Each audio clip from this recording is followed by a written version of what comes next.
Morning, everyone. Reconvening a meeting that we started yesterday. Welcome you.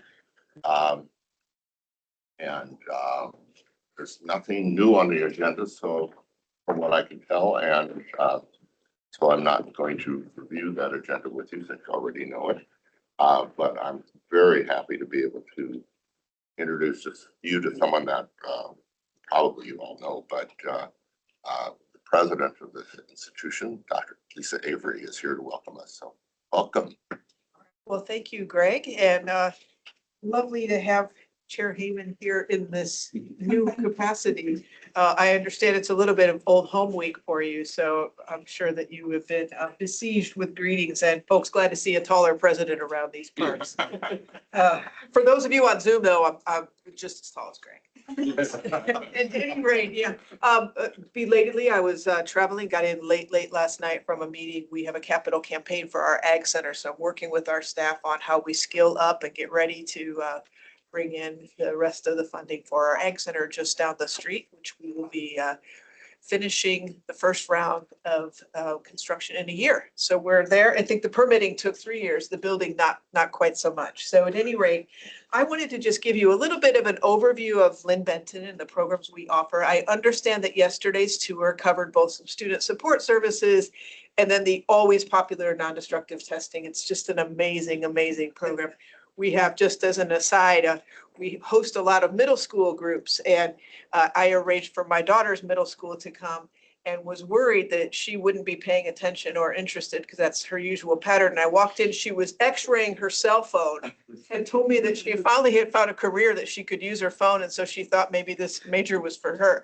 I'm not sure that's the lesson we really wanted to impart, but I was really glad to see all these middle schoolers getting their hands and using their hands and applying the learning and feeling like they belong in school.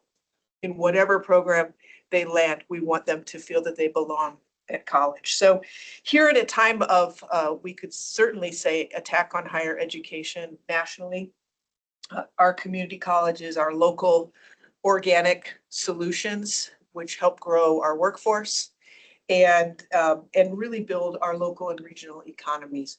Earlier this week, I was pleased to host the Oregon Business and Industry Manufacturing Roadshow. They came to visit us at ATI. Several legislators were there to hear about ATI's work, and much of that included Chair Heyman's contributions with our pipeline to jobs. And so it's great to get to brag about LBCC there because many of the 1,200 employees at ATI got their training right here at LBCC. So we have robust CTE programs, and if you could skip ahead, aligned with industry partnerships, probably none more so than in our advanced manufacturing areas that you saw yesterday. I would also offer a highlight.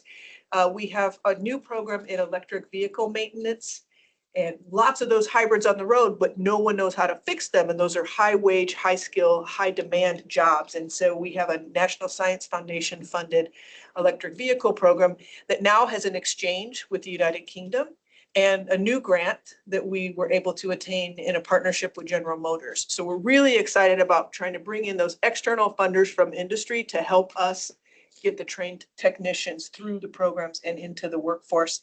And our students tend to stay local. And this is true whether it's our transfer students or our career tech ed students. Once they finish college, they stay in their communities. And we think that that's one of the best parts. Of course, in Oregon, we love the local and organic, right? That is a great use of public resources.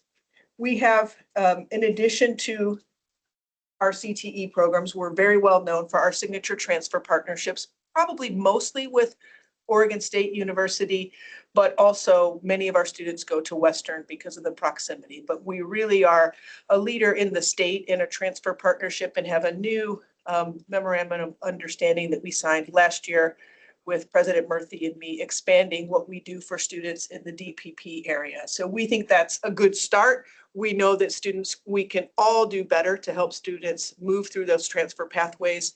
Our data sharing is part of it, finances are part of it, and we are, again, trying to make sure that we improve the outcomes for transfer, especially in the high demand fields. LBCC, as Chair Heyman will recognize and remember, as a national leader in guided pathways, again, helping get students to it and through it so that they get into college and out into the workforce as quickly as possible. We too have been recognized for our leadership in civil discourse, and I don't need to preach to the choir about the divides that we see in our political and partisan landscape, but our students continue to lead there, and under the leadership of Mark Urista, one of our faculty members, and Rob Camp, a student life and leadership support staffer. They have gotten national recognition and are now part of another national project emphasizing how to agree and disagree and have constructive dialogue across difference, something that our elected leaders could certainly use on the national landscape.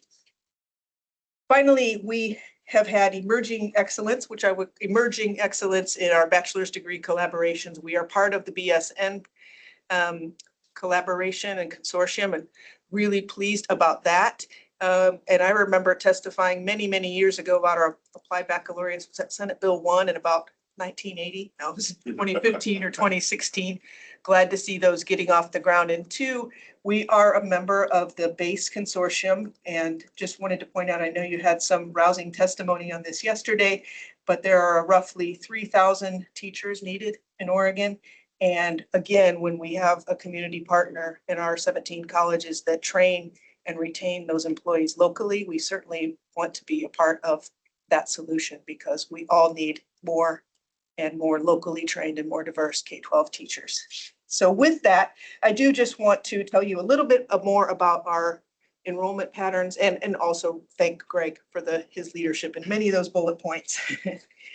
This fall, we are finally happy to say we are nearly at our pre-COVID numbers. So I will be very brief here to just say, it's been a long slog. And if we go ahead even one more slide, because I'm conscious of your time, it looks like the Little Dipper, right? This is our 2013 to 2025 degree seeking enrollment. And I apologize that the font is small, but we will hopefully get this to you in your packet. We just wanted to show the trend line, and you see that significant decline there during COVID. But this is degree seeking only, so excluding non-credit, continuing ed, and dual credit. This is, the bread and butter of who we serve and how we serve them. And we are pleased to finally see this long gradual slide or climb back up. Part of this is retention, but new students are up 10% this fall. And that, given the challenges in birth rates and the sort of demographic cliff, we feel like that's very, very helpful to finally get there and feel like we are climbing out of that long COVID slog. Retention has been a little bit better as well. And you saw some of the retention efforts that we make, but we've also changed the way that we do our co-requisite math, getting away from non-credit courses or from the developmental courses that don't really get students on momentum to graduate. So our math faculty and our writing faculty have been strong partners in that. It's been difficult work, but we're getting there, and the retention numbers show it. So thank you again for having me, letting me welcome you, and I hope you have a great meeting here at LB. I understand this is one of the last sunny days we're going to have in October, so please enjoy it. Thanks. Thank you so much, Avery.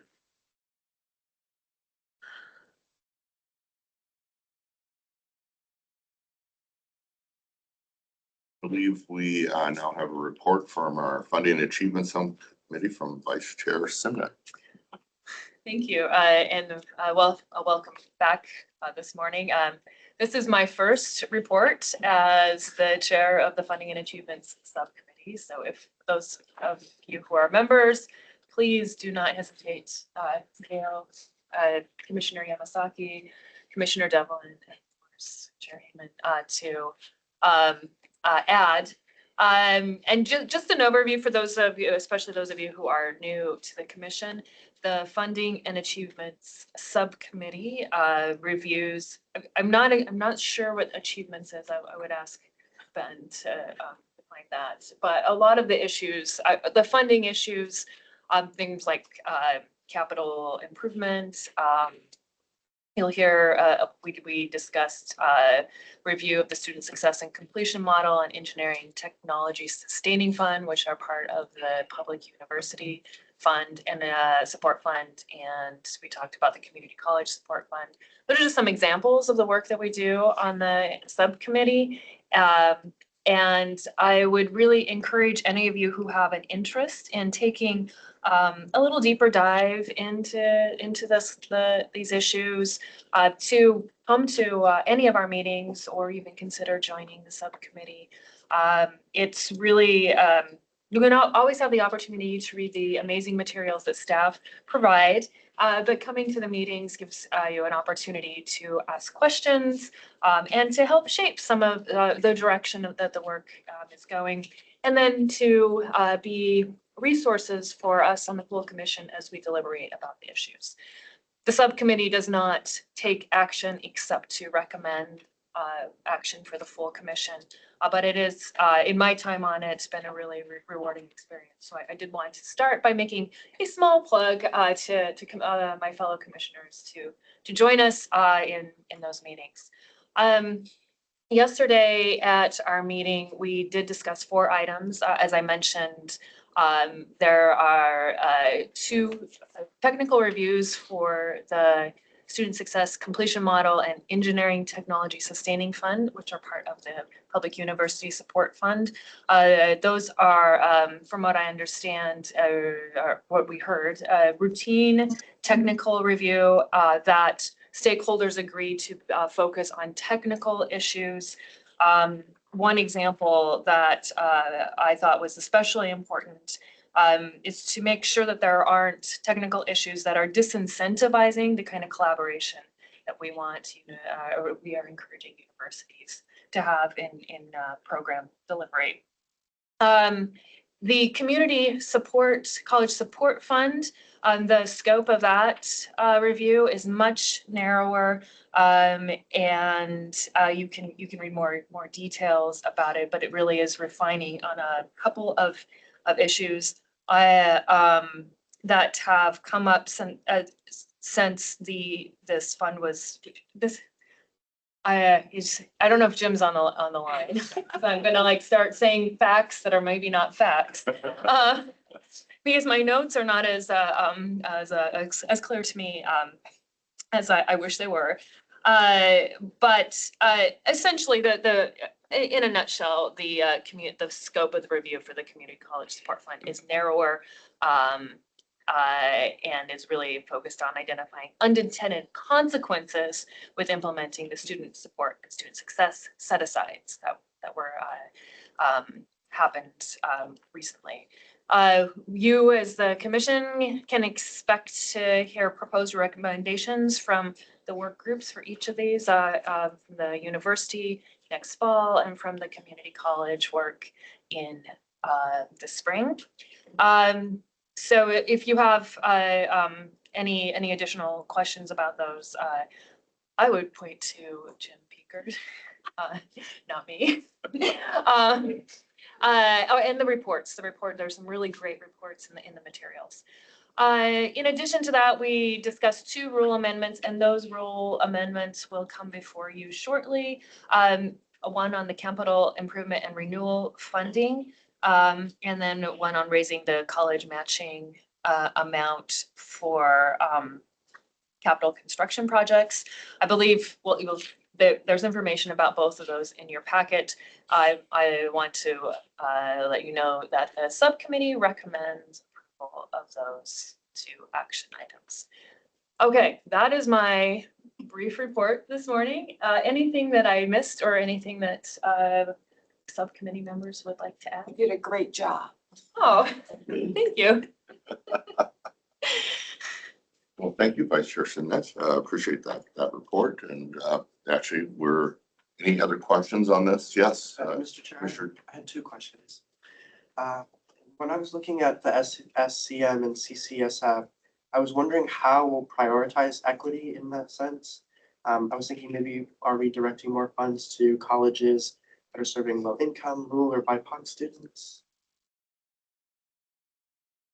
Yeah, I'll be happy to take that, and Jim's on the line as well. So what Vice Chair Simnet described are as you know, are the funding formulas that determine how we direct funding or allocate funding to community colleges on the one hand and public universities on the other. And both funding formulas today, as a result of this commission's work over the last decade, incorporate weights or set-asides that reflect or attempt to reflect the commission's priority around serving underrepresented students. And those are defined within the university formula as students who are low income, who are underrepresented racial minorities, who are veterans, and who are rural, and there are weights associated with those students. And so it would be accurate to say that a university that enrolls and supports more of those students to success, to completion, receives funding associated with that greater kind of weight in their funding distribution. Likewise, on the community college side, much more recently, there's a sort of set aside that's designed to really support those categories and adult learners. And the work that the work groups will do over the next 6 to 12 months will, as Vice Chair Simnett described, is not intended to sort of alter the fundamental architecture of those formulas in that way. So the work plans that Jim reviewed did not suggest an alteration to that sort of priority that the funding formulas place today already on serving underrepresented students. And then my other question, unintended consequences kind of caught my eye. So I was wondering what safeguards prevent those quote unintended consequences from set-asides that might exacerbate inequalities. Jim, did you hear the question? Do you want to say anything about unintended consequences and what you and the work group has in mind? Yeah, thanks, Ben. I appreciate the question. Good morning, commissioners. For the record, Jim Pinkard with Post-Secondary Finance and Capital. I think the safeguard that we typically build into the process is one of vigilance, where over time, to assess if unintended consequences are created, we review the funding formulas periodically. So we typically try to review the funding formulas every 5 years, or potentially more frequently if problems occur. But unintended consequences, to be clear, can be created when a policy decision is made with the best of intentions, but its application then later becomes problematic because it interferes with another mechanism of the formula, or the circumstances change, the environmental circumstances in which those decisions were made changes. So over time, it's really important to continuously review these funding models. They're complex. They affect a lot of state taxpayer dollars. So we owe it to Oregonians, I think, to be vigilant in continually assessing these funding models to make sure they're aligned with our state's higher education goals and they're doing exactly what we intend for them to do. So that's part of why yesterday at the Funding and Achievement Subcommittee, we unveiled proposals for reviewing both the community college funding model and the university funding model. The community college funding model review is in the middle of the implementation period. The changes we made in the model were just 2 years ago in 2023. And at that time, we committed to doing kind of an interim review to ensure that we're implementing the changes that were adopted back in 2023 correctly and making sure there aren't unintended consequences as a result of that implementation. So kind of constant vigilance is our goal there. Good. That question. Any other questions on finance? We can talk about how you got the title finance and the other two. Again, the history Another day, lesson, another the day. history lessons, yes. Some history there. Good. We're going to move on to other business, and that is some changes in administrative rules. And I think the first one is from Matt Allman. Hi, yes, thank you. Good morning, Chair Heyman, Vice Chair Simnett, and commissioners. My name is Matthew Altman. I am a compliance specialist working in support of the Private Career Schools Unit, or PCS. And today I'm here to talk to you about a proposed permanent rule change for your approval, specific to psilocybin facilitator schools. The proposed change would create a new rule numbered OAR 71504502440. This rule would consolidate requirements that apply only to psilocybin facilitator training schools. So the proposed new rule has 3 sections, 1, 2, and 3. The first section, OAR 71504502401, would contain an existing rule specifying teacher qualifications for these schools. This rule would be moved from its existing location in the personnel rules 71504500112-3H into the new rule. The second section, OAR 71504502440 section 2, would limit the HECS regulation of facilities used for clinical practicum education in these programs. Normally, the PCS unit enforces basic facility requirements, not only on schools, but on auxiliary facilities away from a school's main location that are used for instructional purposes. For psilocybin facilitator schools, however, the Oregon Health Authority's Office of Psilocybin Services has required that students complete a portion of their training referred to as practicum inside OHA licensed service centers. These are specialized facilities that the OHA subjects to more stringent facility requirements than those enforced by the HEC. Rather than impose the HEC's generic school-specific set of requirements on top of those required by the OHA, Section 2 of the new rule would limit the HEC's regulation of these facilities, deferring to the OHA's facility requirements. The same Section 2 of the proposed rule would also clarify that the PCS unit does not impose facility requirements on similar facilities outside the state. Finally, OHR 711504502440 Section 3, the third section, would clarify that despite limiting its regulation of such facilities, the use of a service center within Oregon can still be considered for the purposes of determining whether an out-of-state school has established a physical presence in Oregon. So this permanent rule was developed in coordination with the Oregon Health Authority's Office of Psilocybin Services. The draft was discussed with the PCS Advisory Committee on several occasions, most recently on September 18th, 2025, and its members were supportive.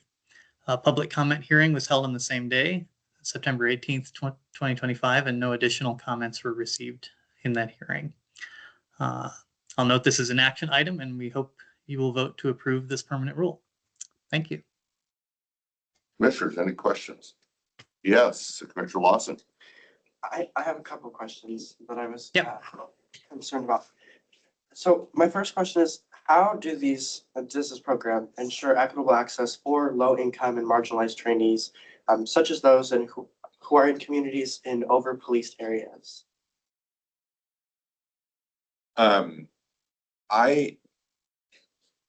If you're referring to how these training programs, these psilocybin training programs, facilitator training programs, and recruit, enroll, and provide access to students, Matthew's welcome to add anything here, but our rules and the HEC's regulatory oversight of private career schools does not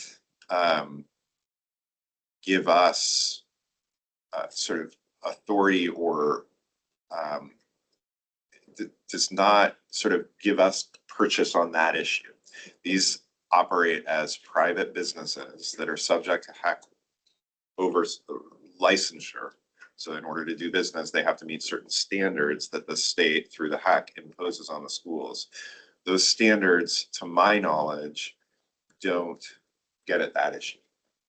Matthew, do you want to add anything?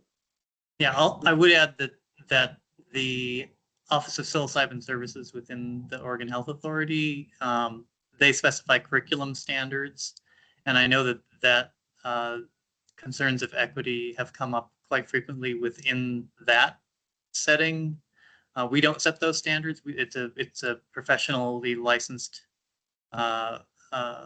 field profession, and the OHA sets the standards there. But those are conversations that have come up pretty frequently in that context. but not here. We don't specify the curriculum. We just regulate the schools that teach the curriculum. I completely understand that that's not in HEC's, sort of scope. I'm just wondering, like, wanting questions before I vote for something. The other question I had was, will the facility exceptions for OHA licensed centers include mandates for community-owned models to avoid corporate capture? I'm sorry, can you say it one more time?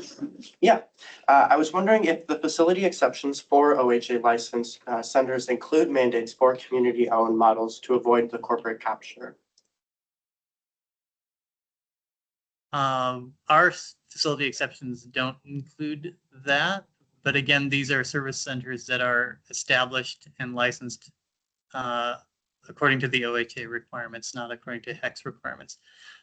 So normally what we would do with career schools is if a school has a location and they decide to teach outside the normal school location, we would look at that location as something called an auxiliary facility within our rules, and we apply some minimal requirements on that facility.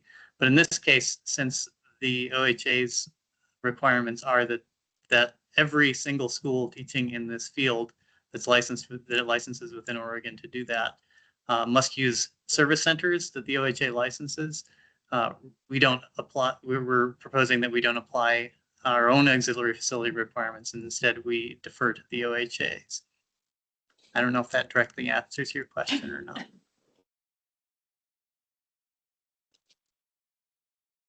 Thanks, Commissioner Smith. Sorry if this question isn't quite on topic here, but if these service centers become licensed, then are they subject to our attendees then as a licensing school? Can people get financial aid to attend? Sometimes that is how we can recruit financial aid. Matthew, do you want to speak to that? Yes, if whatever facilities, I'm sorry, whatever the private schools have available would be available to these students as well. So if these schools are approved for financial aid or other forms of aid, then those are available to their students. Yeah, it's a little bit separate from the facility requirements that we're addressing with this rule change, but I think that's the case. I will add that in general, private students at Oregon private career schools are not eligible for state financial aid that we administer through the HEC. And that is also true about many forms of federal financial aid that they are not eligible for. Again, it depends on the school. My assumption, and I don't have to double check to make sure this is strictly truly factual, is that today students training to become psilocybin facilitators are not eligible for any form of federal or state financial aid. Mr. Coker. Yeah, thank you, Chair Heyman. Director Cannon. I just want to point out that with the discussions had yesterday about the faltering part of the 40-40-20, that the failure of the state or the federal government to provide financial aid for folks in career and technical education and post-secondary education could be a large factor on why that aspect of the 40-40-20 is not experiencing growth compared to the other two. That's seems like a large oversight, especially if we are aiming to get those numbers up. Yeah, and I think there's definitely something to explore there. I want to make sure that my comment wasn't construed as suggesting that students enrolled in programs that are sub-degree level are necessarily not eligible for financial aid. In fact, there is federal and state financial aid for students in certificated programs at community colleges, for example. So the NDT program that we toured yesterday, my presumption is that those students are eligible for state and federal financial aid. even if they're in a certificate-based approach. And I know we were looking at an associate's degree, so that was probably not the best example, but in career technical education at LBCC that results in certificates is probably financial aid eligible.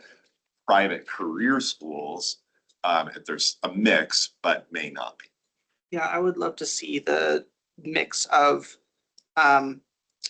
professional and technical certifications that are given in the state by community colleges and universities that are certified to receive federal financial aid and state financial aid compared to private career and technical schools and professional schools that are not certified to receive that financial aid. Yeah, we can follow up. That would be great. Thank you. Mr. Dumbrell. Just to be clear, when we're talking about private career schools, we're talking about a mix of for-profit and nonprofit. Yeah. And do we know for the most part what's being envisioned here? Are these going to be nonprofit entities or for-profit entities? Matthew, do you know do you have any kind of breakdown on the existing psilocybin training schools? I would say most of the programs are for profit. I think there is a small percentage that's nonprofit. We can get more specific figures if you would like.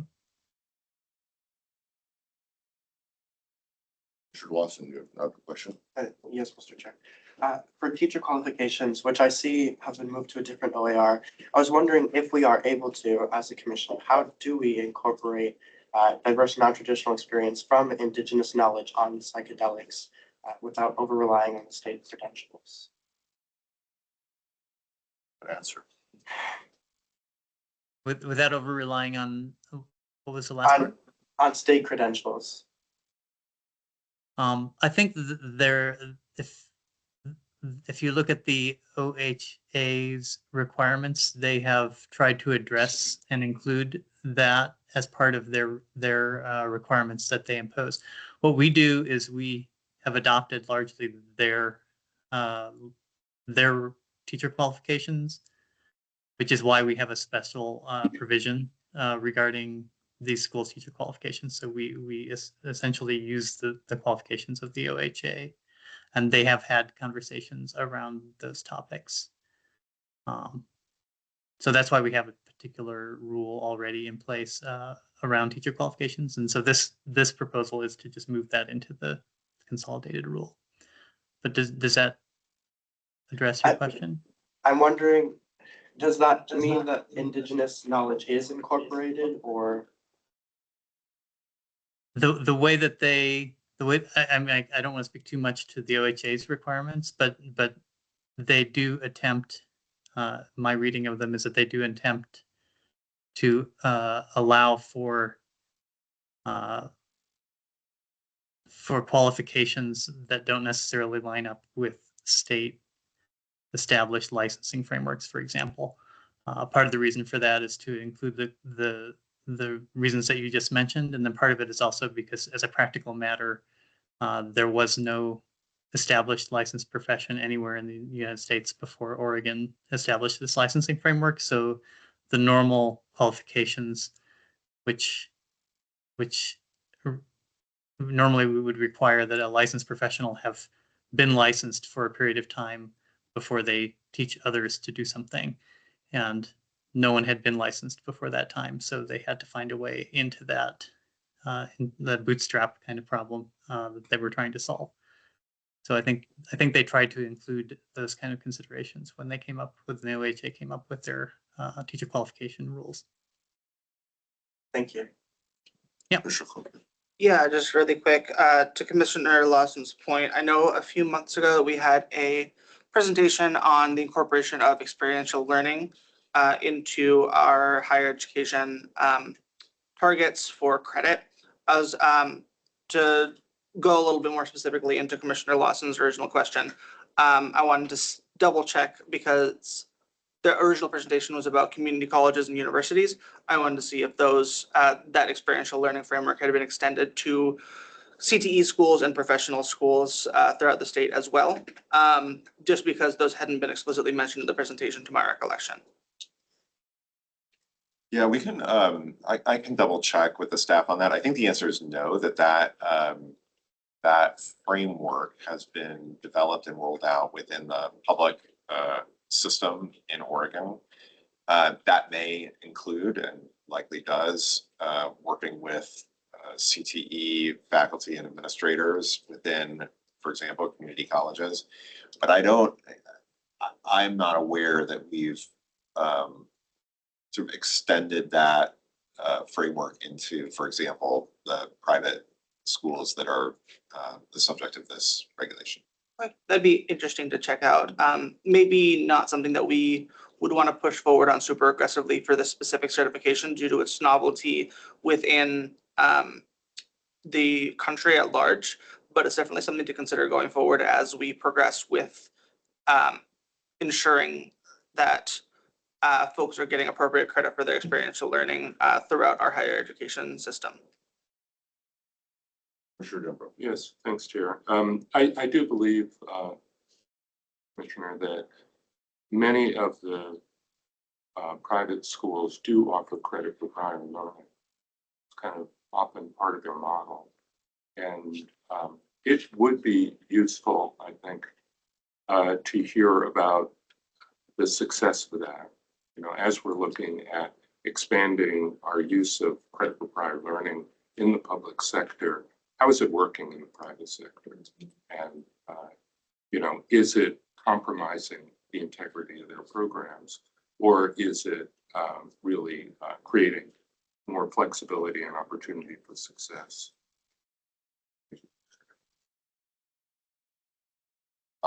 This is an action item, so I'm going to entertain a motion to approve. So moved. For a second. All in favor? Any opposed? Okay, action item 10.1 is approved. We'll move on. 12.2, sorry. And Jim Pickard, you're on.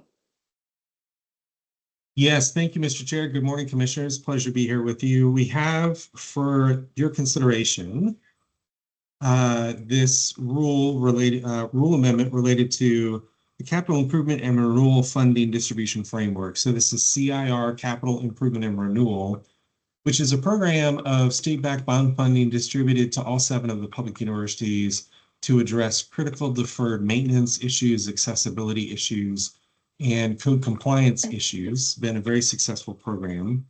This was a 5-year review process where a couple of years ago, we had some confusion around one of the components. This proposed rule amendment doesn't alter or fundamentally change the basis of the distribution. It still will be based on 2 factors, growth, E&G gross square feet, and a density factor. But a couple of years ago, we had some confusion around that density factor. So we thought it might be appropriate during this 5-year review to address that, and in the rule, clarify how the distribution calculations work, to the point where in the back of the rule, we added a brand new table that kind of further illustrates exactly how the calculations work, which was well received by our university partners. So that's one thing this rule amendment attempts to do. The second thing this rule amendment attempts to do is to just clarify where the data comes from, that the calculations are based on. We had been asking the universities to separately provide information on the number of faculty, staff, and students, but we collect that information already here at the HEC through the Office of Research and Data. So we're clarifying in the rule essentially that we're going to drop a duplicative data reporting request for our universities and just get that data from the high quality work that the HEC R&D already provides. So this rule attempts to clarify the calculations, clarify where the data comes from. We do have, as part of your docket materials, a hearing officer's report that tells you that essentially during the public hearing, we heard no comments or questions.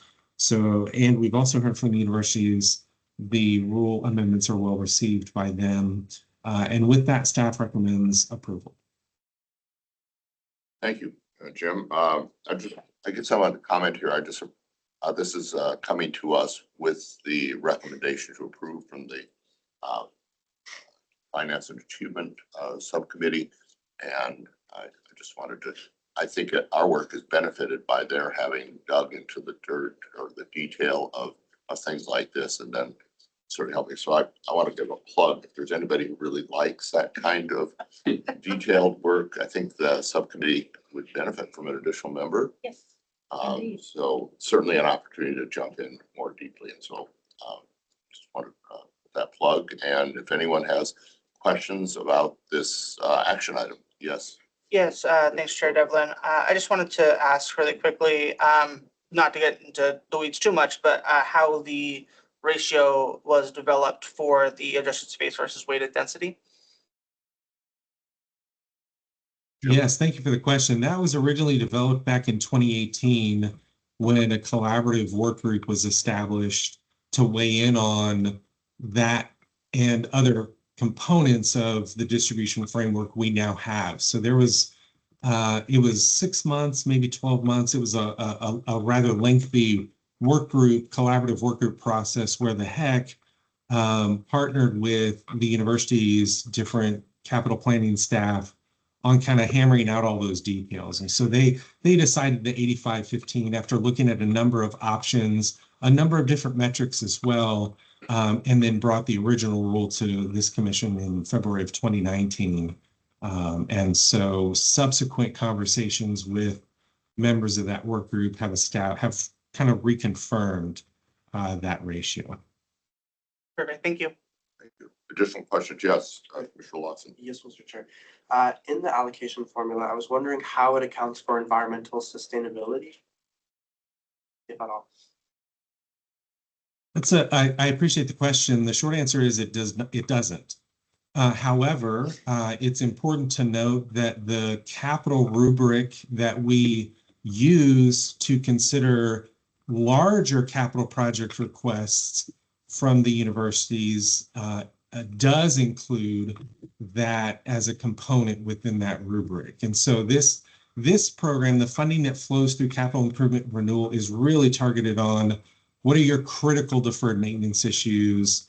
Do you have a leaky roof? Do you have, windows? Do you have, an issue that needs to be solved immediately with your campus facilities? Do you have accessibility issues where a building is not ADA compliant and needs to be as soon as possible?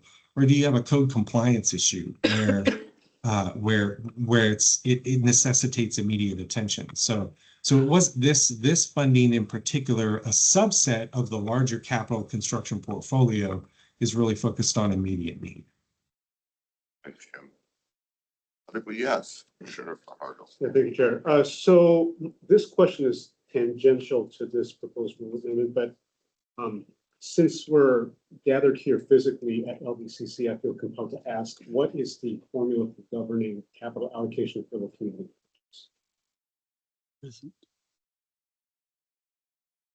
I'm happy to take an initial shot at this. So the state plays a much smaller part in funding capital construction at community colleges. And there was some discussion of this at the Funding and Achievement Subcommittee yesterday. We talked a little bit about that history, but in a nutshell, community colleges as locally governed entities, much like Oregon school districts, are constitutionally, under the Oregon Constitution, much more responsible for their own capital development and upkeep than the state is. With public universities as state assets, there is a much greater, the state bears much more historically and today, bears a much greater percentage of the responsibility for the development maintenance of the state-owned buildings at public universities. As a result, there is no analogous fund for community college improvement, capital improvement renewal. And those decisions, the approach that a community college like LBCC takes to capital improvement and renewal will be a local approach that probably varies by college. It may involve some borrowing, and probably more likely involves just using some of the operating revenues of the college to invest in capital upkeep. Thank you for that. I would just add, as community college president, it took me a little while to figure that out. But I always had to remind myself that the universities are a state asset. Community colleges are a district asset, and that, so they have different levels of responsibility, if that makes sense. That's important. Thank you. Okay. Any other questions on this? Yes, Commissioner Lawson. Last question I have on this action item. I'm wondering if the increasing funding is adequately combating the austerity, or if we need to advocate for more to prevent infrastructure decay in public universities who are serving working class students.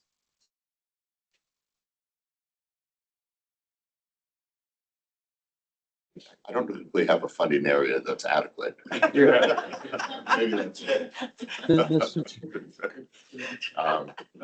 Commissioner Devlin. Commissioner Devlin. Yeah, thank you, Mr. Chairman.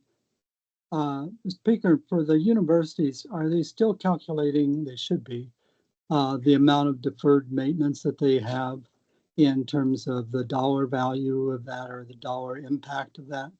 Because I think the question is a good question, because we're getting better in recent bienniums in terms of support for this, but usually in the past, the amount has been growing that has been deferred. And ultimately, many facilities, not many, I shouldn't say it that way, but some facilities get to a certain point where renovation is not a possibility. That you actually have to look at replacement. I very much remember very specifically that Lincoln Hall at PSU was at a point that if we hadn't invested the dollars to renovate that facility, it would have had to been replaced because the cost was getting so high to renovate it. Thank you. Eric, Commissioner Jouet.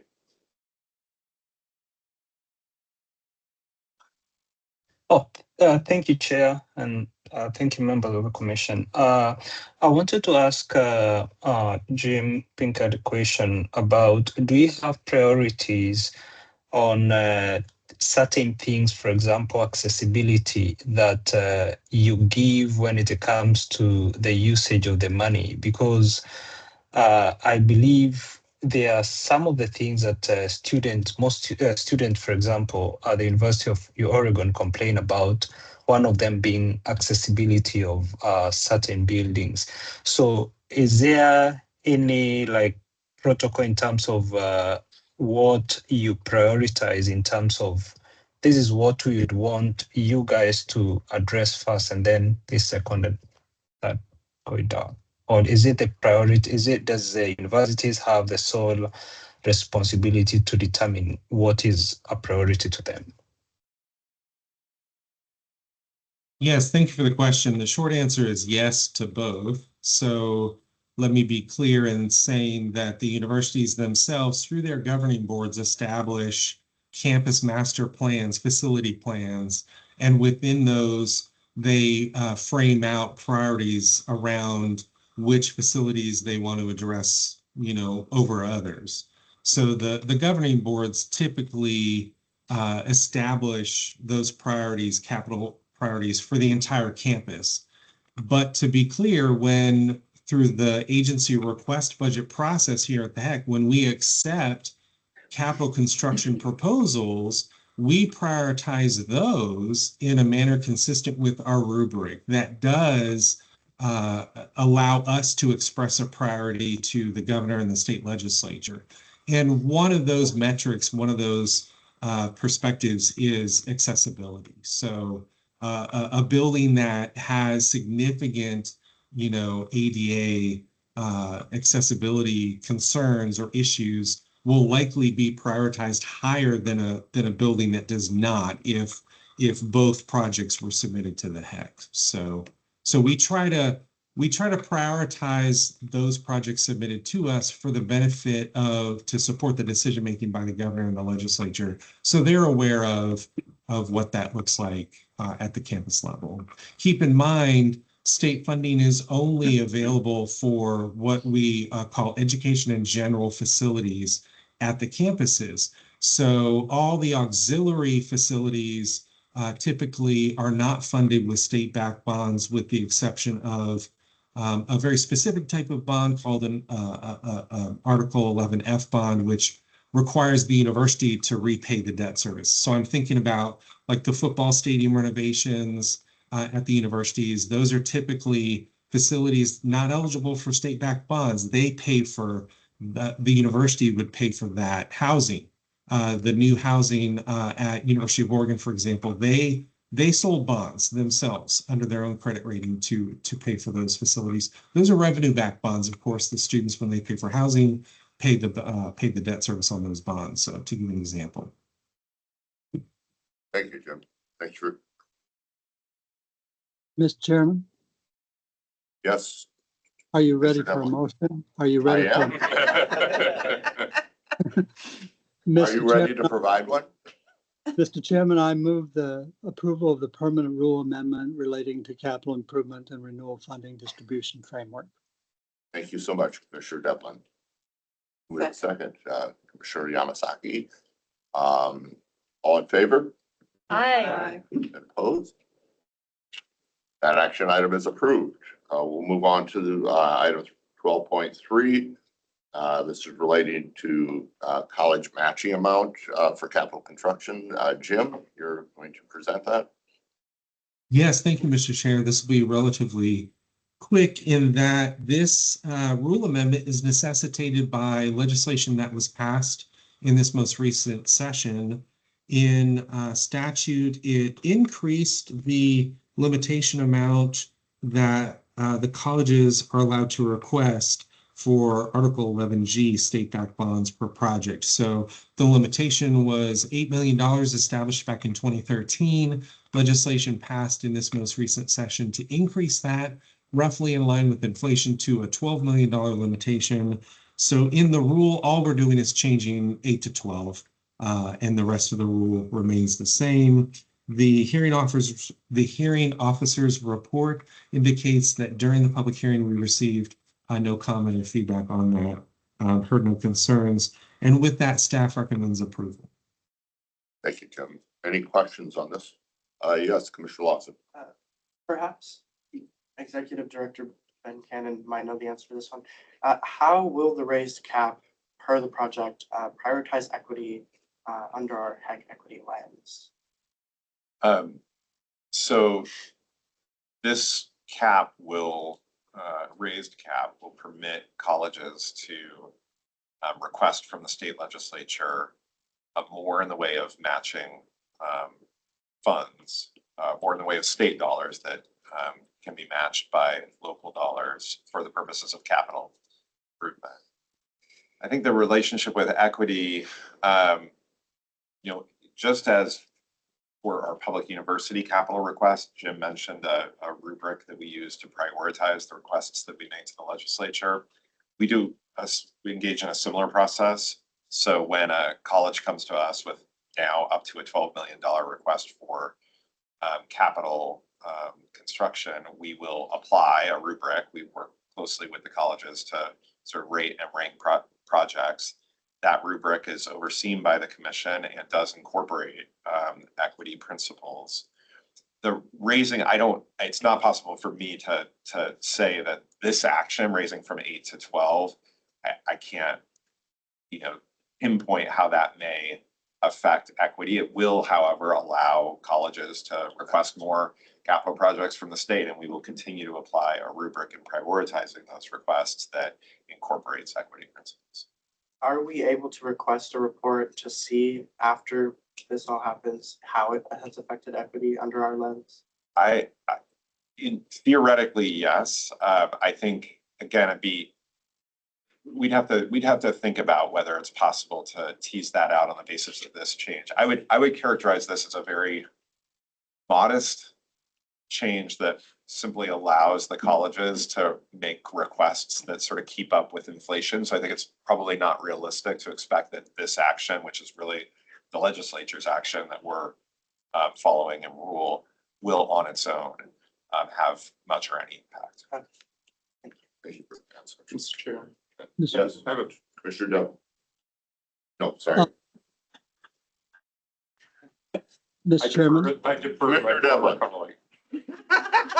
uh, Oh, Hey. wow. a partial answer to the previous question is part of the impetus of putting this program forward approximately 2 decades ago for the state to start to reinvest in community colleges was a realization that many community colleges were having difficulty getting approval from their local voters. And by providing this limited assistance, where the state is funding a limited amount, it made approval for that easier, not occurring obviously in every case that approval has been possible, but it made approval easier. So a number of community colleges that hadn't been previously been able to get approval for their measures have had approval since that time. One of the underlying realities of this that might relate to equity is that I live in an area of very high value in terms of assessed value. So if a community college went out in the Portland Community College and our numbers are usually much higher than anything like this. The amount that it's going to cost an individual taxpayer is considerably less than it would be in a rural community where the assessed value is considerably less.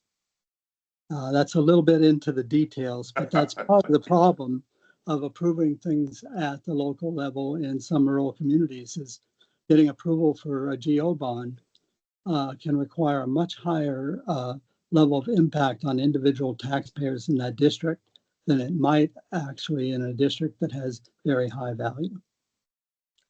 Thank you, Commissioner Devlin. Commissioner Demrow. Yeah, thank you, Chair.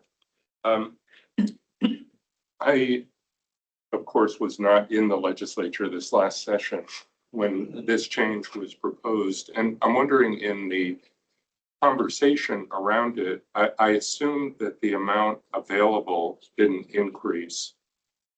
So I'm wondering, was there discussion of, I mean, the flip side of this is that fewer colleges will be able to get support. And did that come up at all as part of the debate? Jim, do you have any recollection of whether the legislature sort of acknowledged the impact that this could have on the need to appropriate or approve these sort of larger amount of community college capital spending?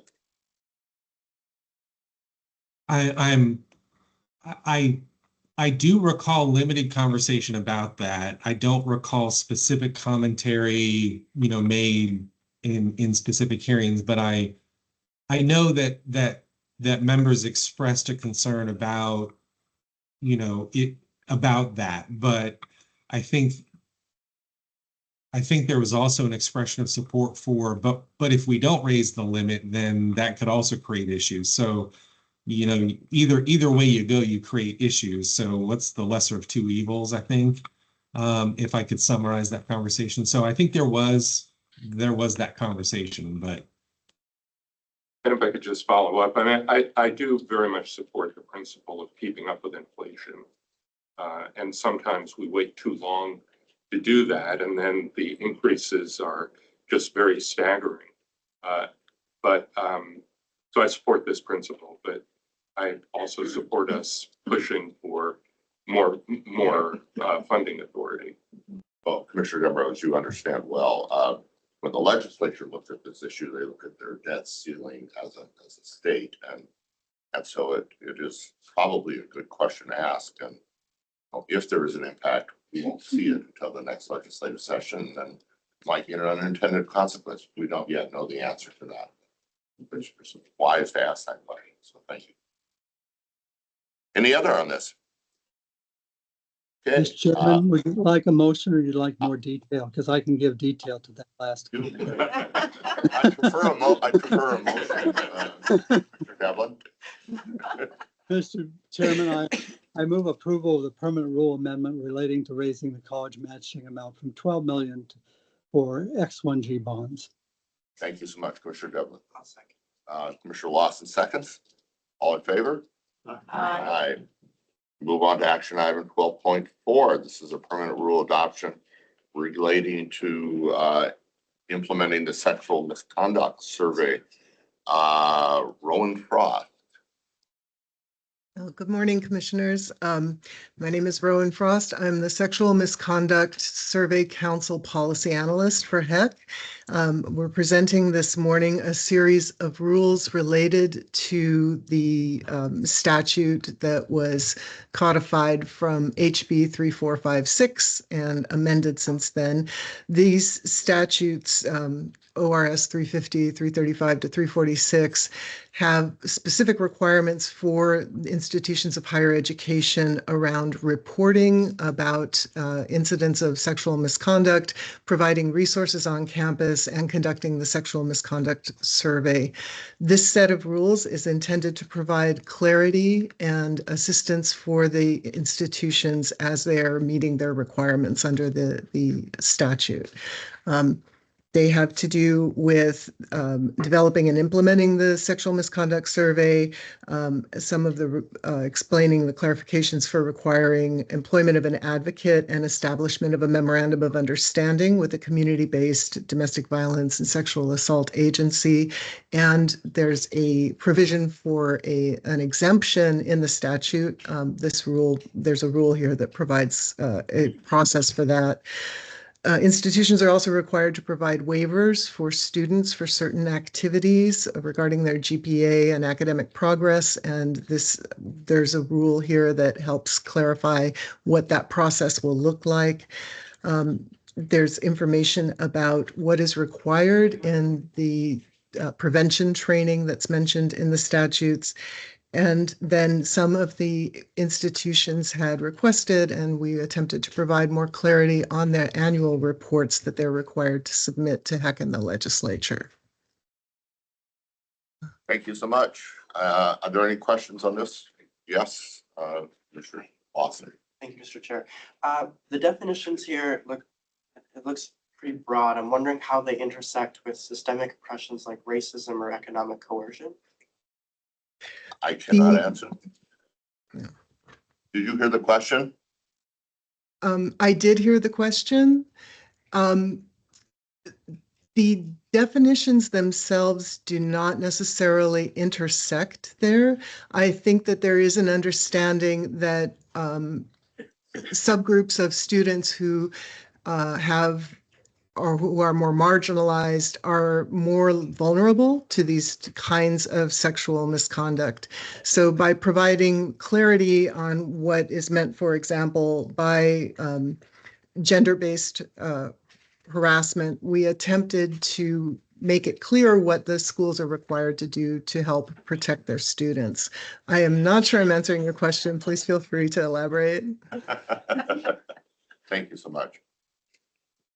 Touching on when you were talking about marginalized folks, I'm wondering for the waivers and advocates, are there metrics that ensure that marginalized survivors are able to access culturally responsive services without barriers? That is an attempt. So all domestic violence and sexual assault agencies that are in communities and all confidential advocates that have received the required training and are certified by the state have training and specific requirements that they provide services in a culturally appropriate way. To be complete, the agencies right now are themselves struggling to maintain basic services, to be completely honest, and there is a challenge for them in receiving some of the funding that they were counting on. And that is still being discussed at levels that are much higher than mine. Thank you. Thank you so much. Appreciate that explanation. I'm going to try to keep us moving forward. Any other questions? Okay, I'd entertain a motion. So moved. Thank you, Commissioner. Second. Second, Commissioner Simnett. All in favor? Aye. Aye. Okay, so we have approved that. We will move on to our next activity, which is Jennifer presenting to us.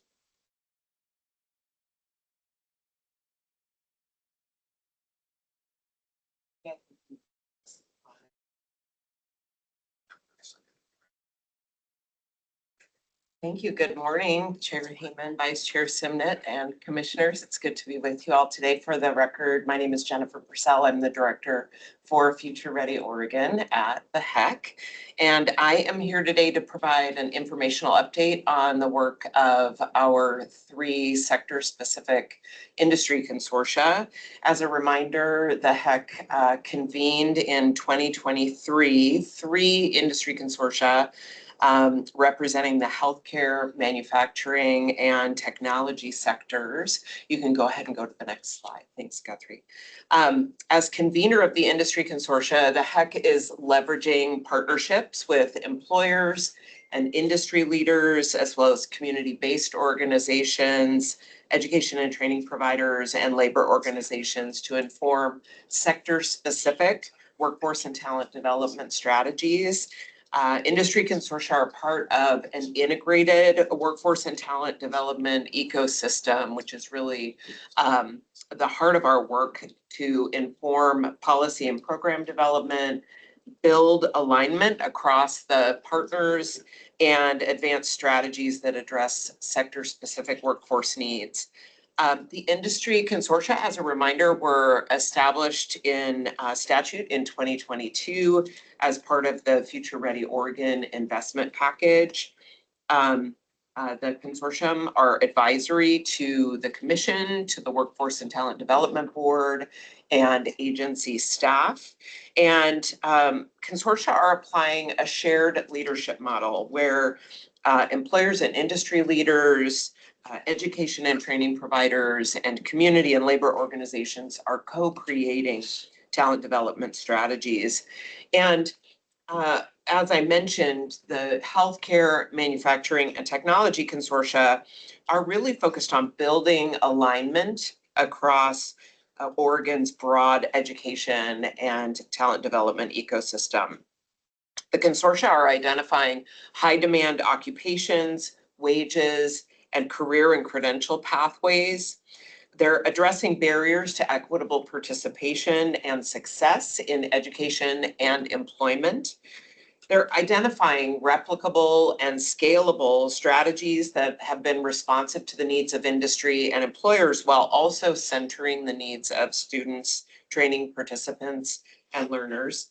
And they're advancing promising practices that effectively address critical workforce shortages and strategic workforce opportunities within each sector. You can go to the next slide, please. Key activities and accomplishments since convening in 2023. First and foremost, the industry consortia informed the criteria and priorities for a sector-specific funding opportunity through the Workforce Ready grants, which is one of the grant-funded programs in Future Ready Oregon. Those were awarded in the fall of 2024. In the summer of 2024, the industry consortia and the HEC partnered with Oregon Consensus out of Portland State University to convene and facilitate a series of employer focus groups across the state to better understand workforce needs in the healthcare, manufacturing, and technology sectors. In the late fall and earlier this year, the healthcare consortia in particular facilitated and published the Oregon Behavioral Health Talent Assessment, which has been informing the governor's Behavioral Health Talent Council work to develop an action plan to address workforce needs in the behavioral health system. And then it's important to note that the industry consortia each convene quarterly. So each sector convenes quarterly meetings.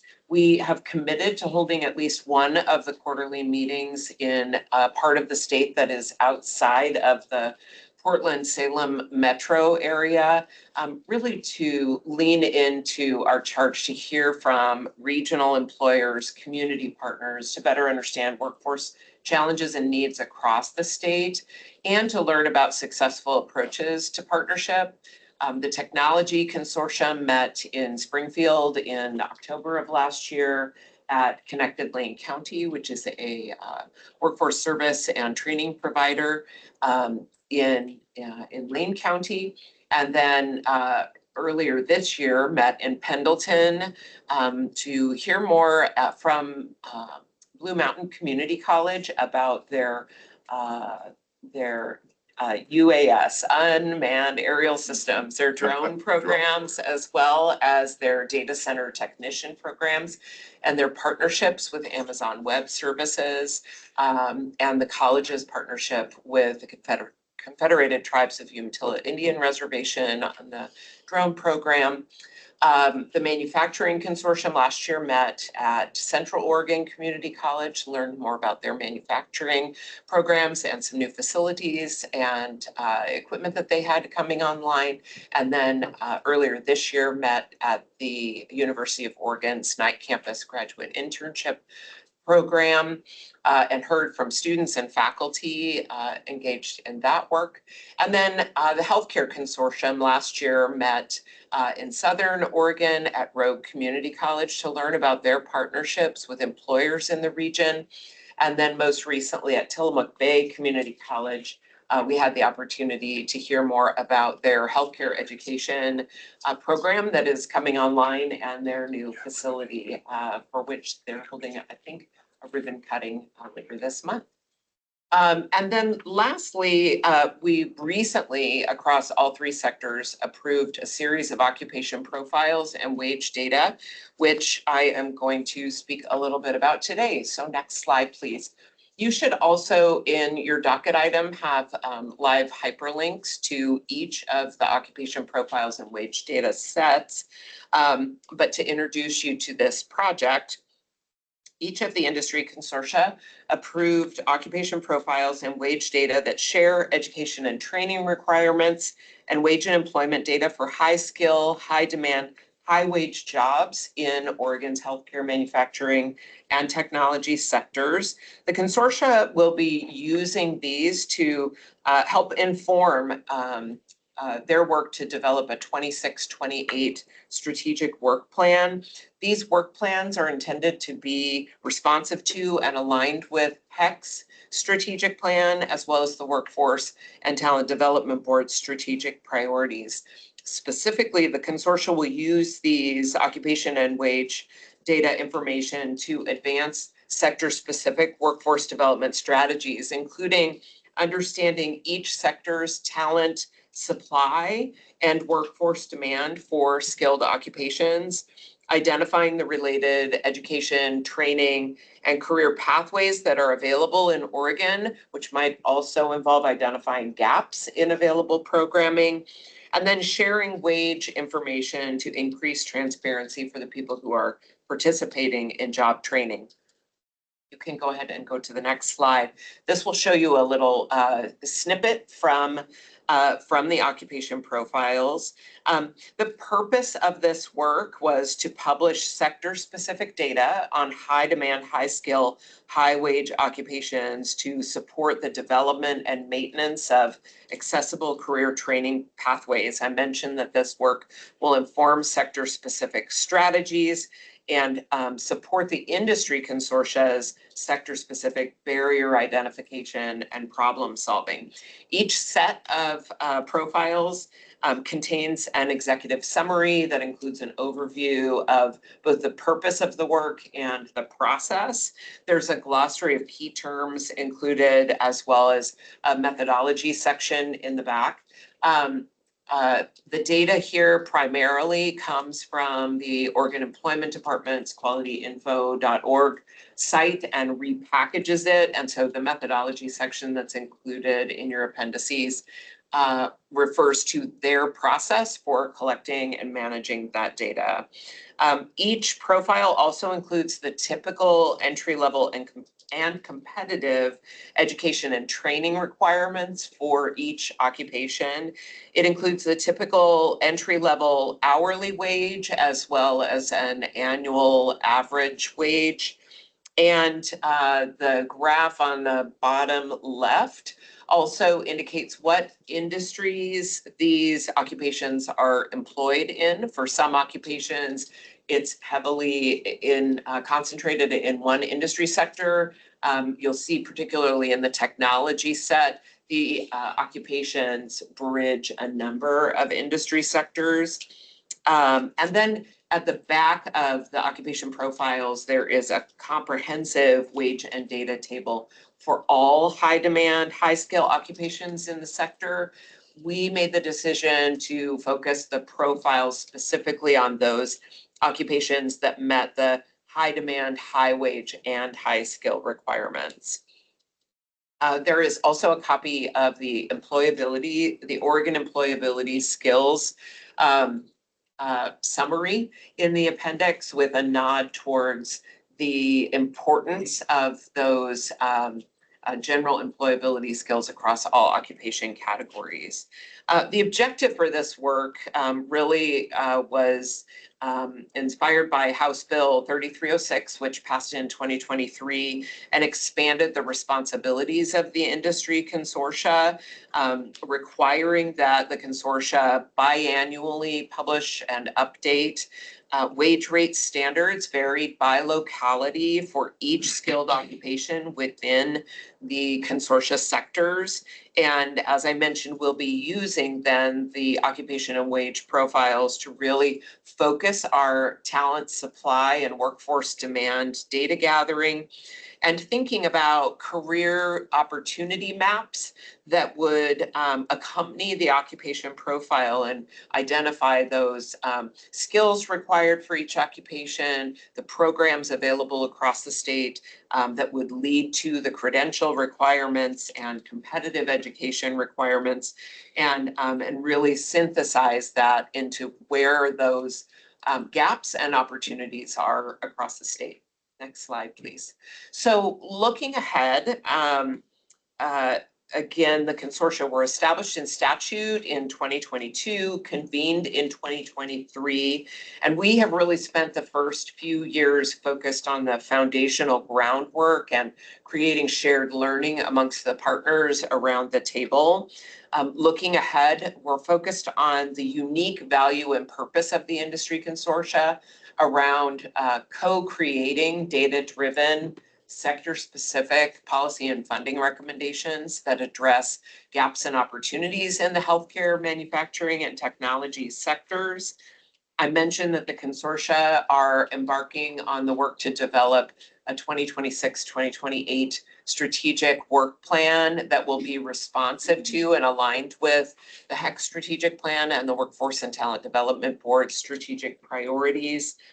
In particular, the work of the industry consortia aligns with HEC strategic plan around the relevance goal, connecting post-secondary education and training to workforce needs. Also around alignment and thinking about how we're supporting transitions to and throughout college and career, connecting learners across the education continuum. Each consortium includes representatives from the Department of Education, as well as community colleges and universities and other workforce and training providers. And then strengthening post-secondary to employment transitions, really thinking about equitable access to and success in both education and employment. And then lastly, responding to our goal around leadership, ensuring that we are enhancing partnerships with economic development. Each of the consortia include membership from Business Oregon, as well as local and regional economic development partners that have a priority around that industry sector. We're identifying and responding to partner needs at a statewide level, but again, leaning into our obligation to hear from regional partners across the state around challenges and opportunities, and then supporting business recruitment, retention, and expansion needs by really understanding what the workforce and talent needs are in these three sectors across the state. As I mentioned, the strategic work planning will be informed by the occupation profiles and wage data that you saw here today. And there will be some additional sector-specific initiatives. In particular, I mentioned the Governor's Behavioral Health Talent Council. We anticipate that the Healthcare Consortium will continue to be engaged in that work around advancing the recommendations that were included in the Behavioral Health Talent Assessment. the Manufacturing and Industry Consortium in partnership with a semiconductor industry consortium that has been convened by the Oregon Business Council, are informing the priorities for investments through the HECS Semiconductor Talent Sustaining Fund. In addition, the Technology Industry Consortium is participating in that work, and they are also providing a leadership role in implementing a recent memorandum of understanding that the state entered into with NVIDIA to implement an AI ambassador training program through the colleges and universities. And so a lot of exciting work has happened to create and lay the foundation for the industry consortia. And we're really excited about this next phase of work to really advance strategies that address education and employment needs in these sectors of our economy. I have one quick question, hopefully quick. Institutions that have adopted guided pathways are supposed to create student-facing information that is essentially this information. And so I'm wondering, do you know the extent to which this information is being used to create those pathway models that students are able to look at? Thank you for the question, Chair Heyman. I don't specifically know how the community colleges are using the profiles. They were just adopted in our most recent quarter series of meetings. So we're starting the work of sharing that information. Of course, each of the industry consortia have community college representatives, as well as K-12 representatives, where we've also heard that there is value in the career and college guidance counseling space for the occupation profiles to be utilized. Well, at some point I'd like to be able to follow up because I think we get this information, but the student facing information is really critical to pathways work. So at some point I'd like to have some knowledge of what's happening there. Mr. Coker. Thank you, Chair. I thank you so much for giving all of this really important information and these reports. These reports look really comprehensive and this data can't have been easy to gather. I had two quick questions really fast. The first one is I was wondering about the rationale of including Benton County within the Northwest Oregon region. It seems like it is fairly culturally and economically distinct from the rest of the counties, which are mostly coastal, as opposed to its inclusion in the Mid-Valley region.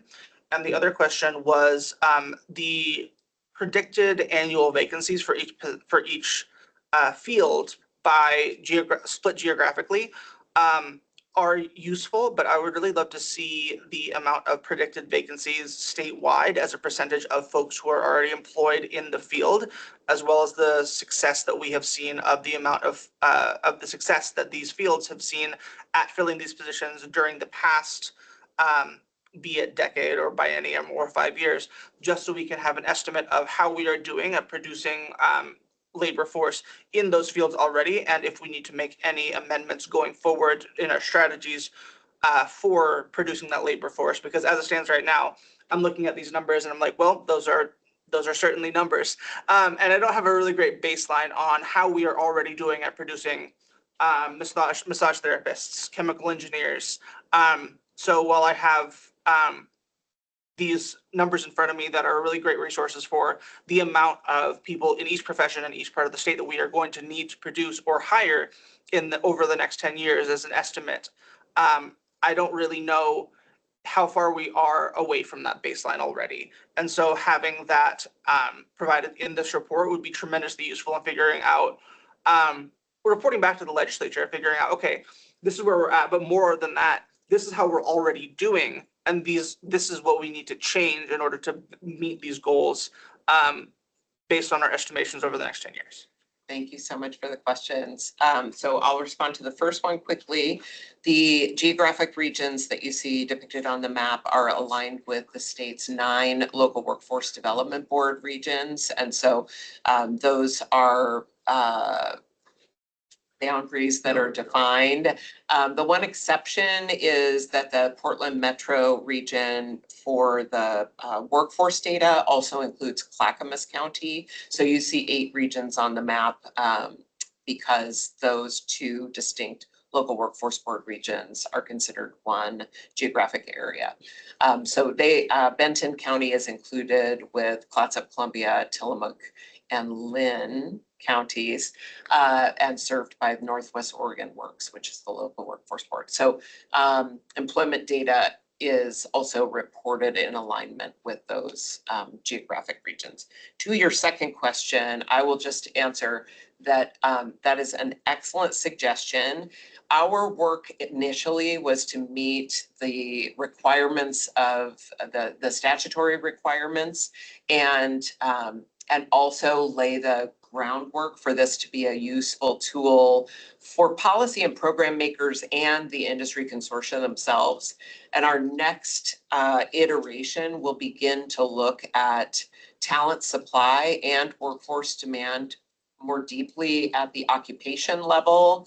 And so your questions about baseline, not only labor force participation, but employment within the sector and by occupation, we'll be able to look at that in terms of enrollment and completion in the credentials that align with the entry level and competitive, and then start to identify gaps between workforce demand, vacancy rates, projected vacancy rates, and program enrollment. So I would say thank you, and I think that aligns really nicely with what we have planned next. Perfect, thank you. I had one more question that I had forgotten to mention.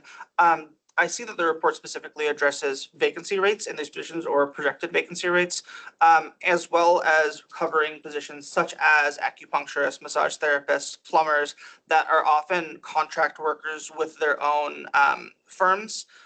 Does this cover folks who are independently operating and do not have positions that are filled within existing employers? Thank you, Commissioner. Such a great question. I will specifically point you to the methodology section of the report because I don't want to speak out of turn, but I think the short answer is no, that when you are independently employed, not reported as employment. Thank you. One more, for sure. Awesome. Thank you, Mr. Chair. I just have two quick questions for you. First, I wanted to thank you. I really nerd out on these profiles, and I appreciate that you included them. So I'm wondering how the strategic work plan will integrate workers' rights like union protections or living wages beyond just that. Thank you so much, Commissioner.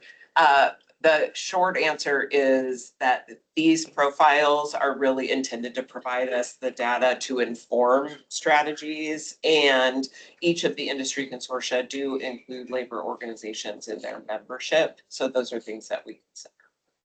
And my second question regarding manufacturing and technology sectors, do the plans that we have emphasize sustainable transitions to combat climate justice? Thank you for the question. Currently, we are in the process of developing work plans, so I can't speak to what the consortium will identify as their priorities. But certainly, as we have been thinking about those sectors, those the issues of climate change and clean tech and those advancements in those sectors have been part of the conversation. Thank you. Okay. You know, I want to give the commission a little reality check on our timing. We have, part of the challenge in managing meetings like this is that we have certain presenters who are locked in terms of their time at the commission. Fortunately, Jennifer, very flexible, Lee, who's here and on your agenda, very flexible. That's typically true of HEC staff. External guests, we have several on our agenda, are often less flexible because they have busy schedules and they've been slotted in at particular times. So we're going to have to transition at 10:30 to hear from the co-chairs of the Transfer Council. We'd hope that their report would follow a presentation with some background information from Lee and on the commission's responsibility for transfer, but we'll take that a little out of order. And then you'll notice on our agenda at 11 o'clock, we're scheduled to hear from another external partner, John Brano, who runs an organization called Get Schooled. We may end up having to truncate his presentation a bit, but he's on his way here. I thought, maybe we delay that till another month, but he's on the road. We're not going to bring him all the way from Portland to Albany and tell him to go back home without presenting. So we're definitely going to hear from John. We can take another maybe minute on this, but then we're gonna just have to get into the, to hear from our transfer council. Thank you. Mr. Chair, I do have. You have 30 seconds. Just to follow up on your initial question about how this is going to be used, it would be good, I think, for us to figure out a way to hear from the community colleges, either directly or through the OCCA, of how they're actually going to be using this material, how they are using this material. Some periodic updates would be helpful. Yeah. Thank you for reinforcing that. It is 10:30, so we will move on to that report from the co-chairs of the transfer council. I had a question for you. I had lots of questions I wanted to talk about today, but given that we don't have enough time, would it be appropriate to just email Ben and just wait for a response? We should have Chair Long and Plotkin on the meeting.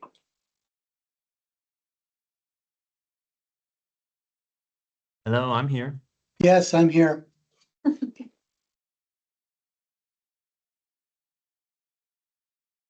Should we jump in? Is that our cue? Please proceed. Yes. Go. Thank you. Good morning, Chair Heyman and all of the commissioners for the Higher Education Coordinating Commission. My name is Dr. David Plotkin. I'm Vice President of Instruction and Student Services at Clackamas Community College, and I am also co-chair for the Transfer Council.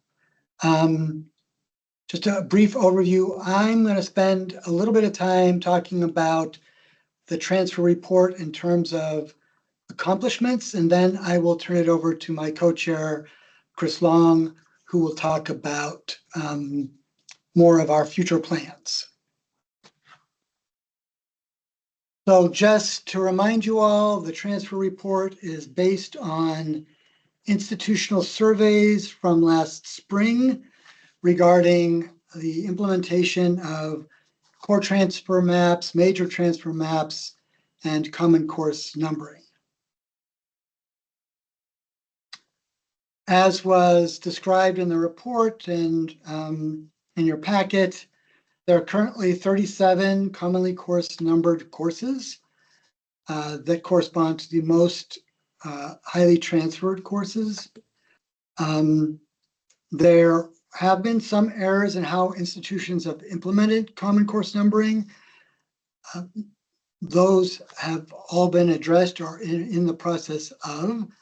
And I think the Transfer Council, as an editorial comment on the report, is quite pleased and optimistic about that aspect of our work, the common course numbering. In terms of core transfer maps and major transfer maps, there have been some mixed results implementing CTMs, especially I think on the community college side.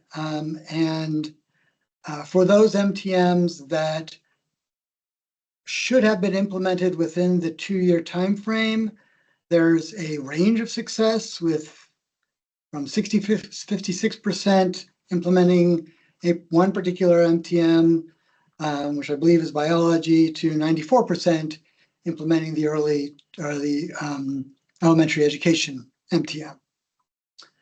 And those MTMs that fall within that 2-year time frame are biology, business, English, computer science, and elementary ed.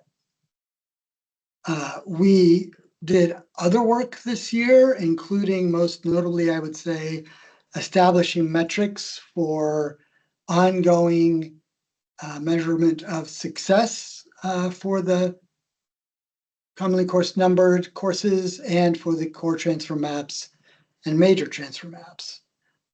As the report mentions in its conclusion, we are seeing increasing engagement and look forward to the future for even more engagement and implementation compliance.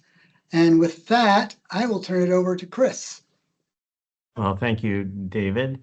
It is a pleasure to join this HEC meeting, and I am very grateful to be working with David on the Transfer Council. So this is my, I think, sixth or seventh month on with the Transfer Council, my first time with the HEC. So it's wonderful to join you all. I am the provost at the University of Oregon and beginning my second year in this role. So let me talk a little bit about what we have in mind for the year to come. The first thing that I'll mention is that we're planning to do a survey and to learn more about the transfer experience from a student perspective. The council is very interested in hearing student perspectives and allowing those perspectives to guide how we might approach the next wave of transfer work.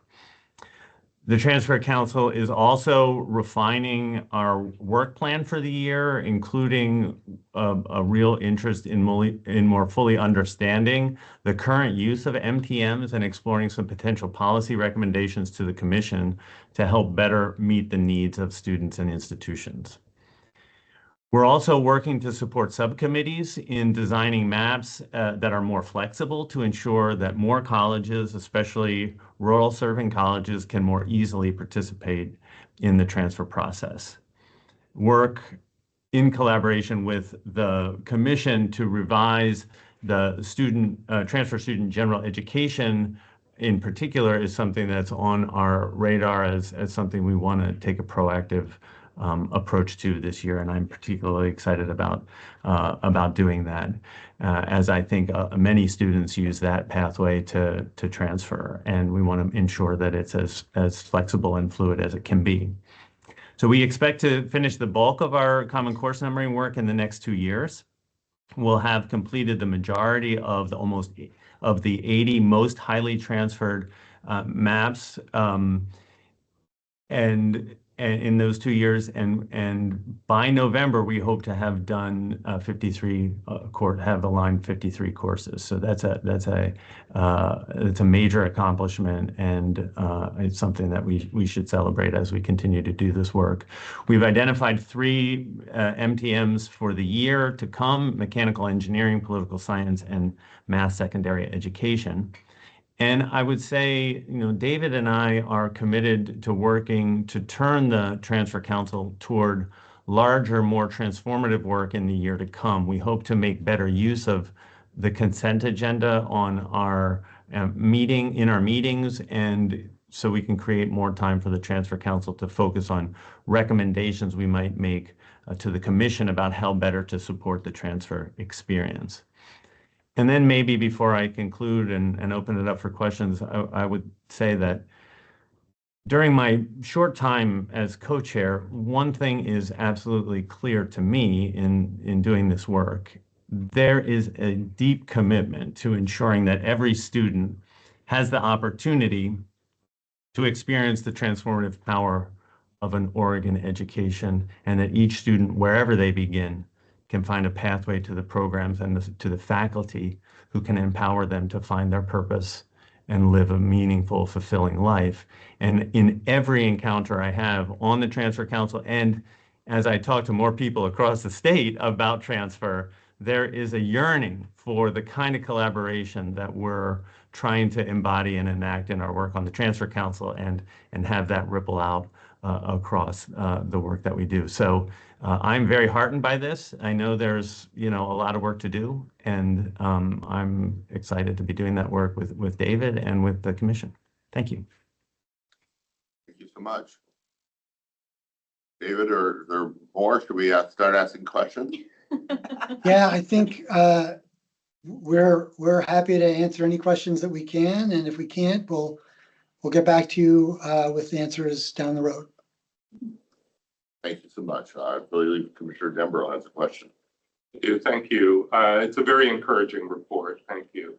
I was involved in the creation of the council when I was in the legislature, and we deliberately included representatives from high school, secondary education on the council. And I'm wondering how that's working out. Is their presence, has it been helpful? We tend to focus on that transition from community college to university, or college to college, university to university, but obviously the high school to college or university is also important. How has that worked out? Well, we have struggled to get a representative from, or heck, the transfer council has struggled to get representatives from high schools. We are actually fortunate now to have a student representative who I believe is still a high school student and also kind of co-enrolled as a college student and doing a lot of accelerated dual credit. And so I would say, Commissioner, the representation of high schools has not necessarily been at the forefront, but this particular student representative and all of the student representatives, I would say, have provided extraordinary value to the conversations in the commission. I've been really impressed with the quality of students, their ability to articulate their needs, and they are not shy about letting us know when the transfer process has not worked for them. Yeah, I would just add, yes, Alexis has been great. She started, I think I introduced her when she started on a few months ago, and she's been terrific. I think the more we can hear directly from students about what their experience is, the better off we are. And it's a great learning experience for her. She's been great. Yes, Commissioner. Thank you, Chair Heeman, and thank you to both of you for your comments this morning and for the report. I did want to say that I'm really excited to learn more from the survey for the student's perspective, and it's been really interesting just this morning to hear about the student experience that you just mentioned. I agree that learning more from the students who are experiencing the actual transfer will be really, really informative, and I'm excited for that. I was also, I think there's a lot of really positive forward movement in the report, and I appreciate hearing that there's a yearning for more collaboration. So I was just wondering if you could speak briefly about what are some of the barriers that you see ahead towards that, and what can be, how can the commission support the work of the Transfer Council in addressing some of those barriers as you continue your work? Well, I'll start and then turn it over to Chris. I think the report mentions some system issues, and so that has been a barrier from even before the Transfer Council was established. We don't have common student information or enterprise software systems. That makes it sometimes difficult to implement, particularly some of the things that have been put forward in the major transfer maps. And then I would say with all of the work that's been put forward, this is a very labor-intensive process for both major transfer maps and for common course numbering. It's labor-intensive certainly for HEC staff, but also for faculty and institutions who need to provide folks to do the work. And for every one of those common course numbering courses, there was a committee of faculty from both public universities and community colleges who are working on it. And it's good work, but it's also takes time and a lot of energy. Yeah, I would agree with what David's saying. I think part of the remarks that I was making at the end was about trying to create the space for us on the Transfer Council itself to try to focus on some of these broader issues. And, we had to strike the balance because the details are vital and the structure is really important, and we need to get that right, and we need to make sure it's fluid and that students aren't encountering barriers and we're aligned. But I think as we begin to learn more about how many students are taking advantage of the major transfer maps and other things, we on the Transfer Council need to be working on our relationships together so that we can really give you all some recommendations about how to take this to another level of engagement with across the state with our students and community college and OPU partners. Thank you. This is the last question. Yeah. Thanks, Chair Heyman, and thank you so much for the report. I just wanted to ask, it looks like the changes for the community colleges on your ability to conform to the GE memo this year. We had a couple of institutions change from no to yes, which is amazing. We had Clackamas as well as the institution we're right now is Linn-Benton. I was wondering what led to that change being possible as numerous institutions have moved from in progress to a no this year, and if we could potentially help those institutions move closer to a yes, as well as questions about like why this year's response to the GE memo was a lot more black and white than last year, because last year it looked like there were a lot of institutions that were in progress that weren't able to achieve their compliance by this year. Sure. I mean, I can't speak for all of those community colleges. I think I can say, why did Clackamas change from a no to a yes?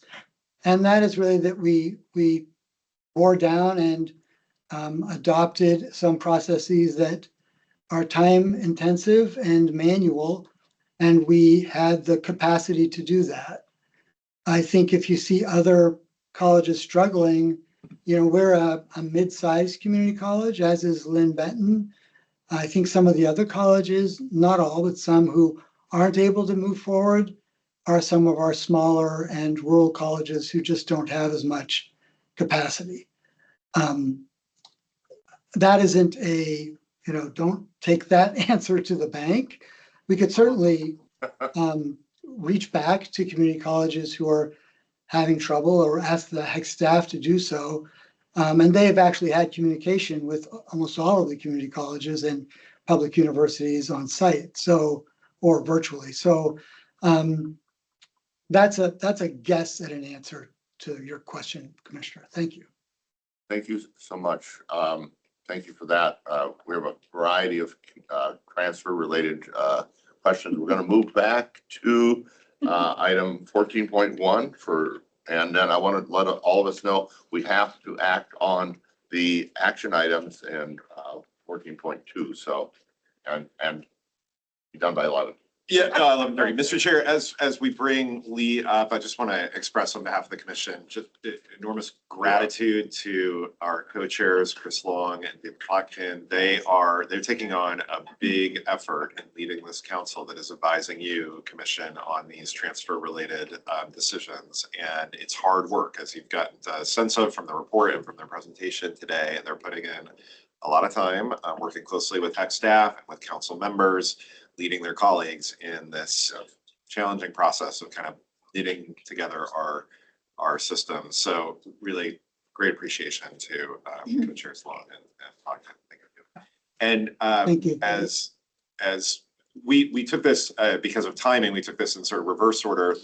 So Lee Graciano, who will introduce herself, is our new-ish, you've met her, most commissioners, director of our transfer initiative.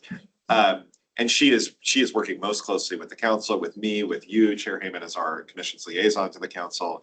And what we had hoped to do, and we'll do in an abbreviated fashion this morning, is provide, especially for newer commissioners, some of the backdrop to what you heard from David and Chris in describing the council's work. It's sort of relationship to the commission. So you exist as a policymaking body. It exists with certain authorities that you've and the legislature have given to it, but a lot of what its work is advisory to you.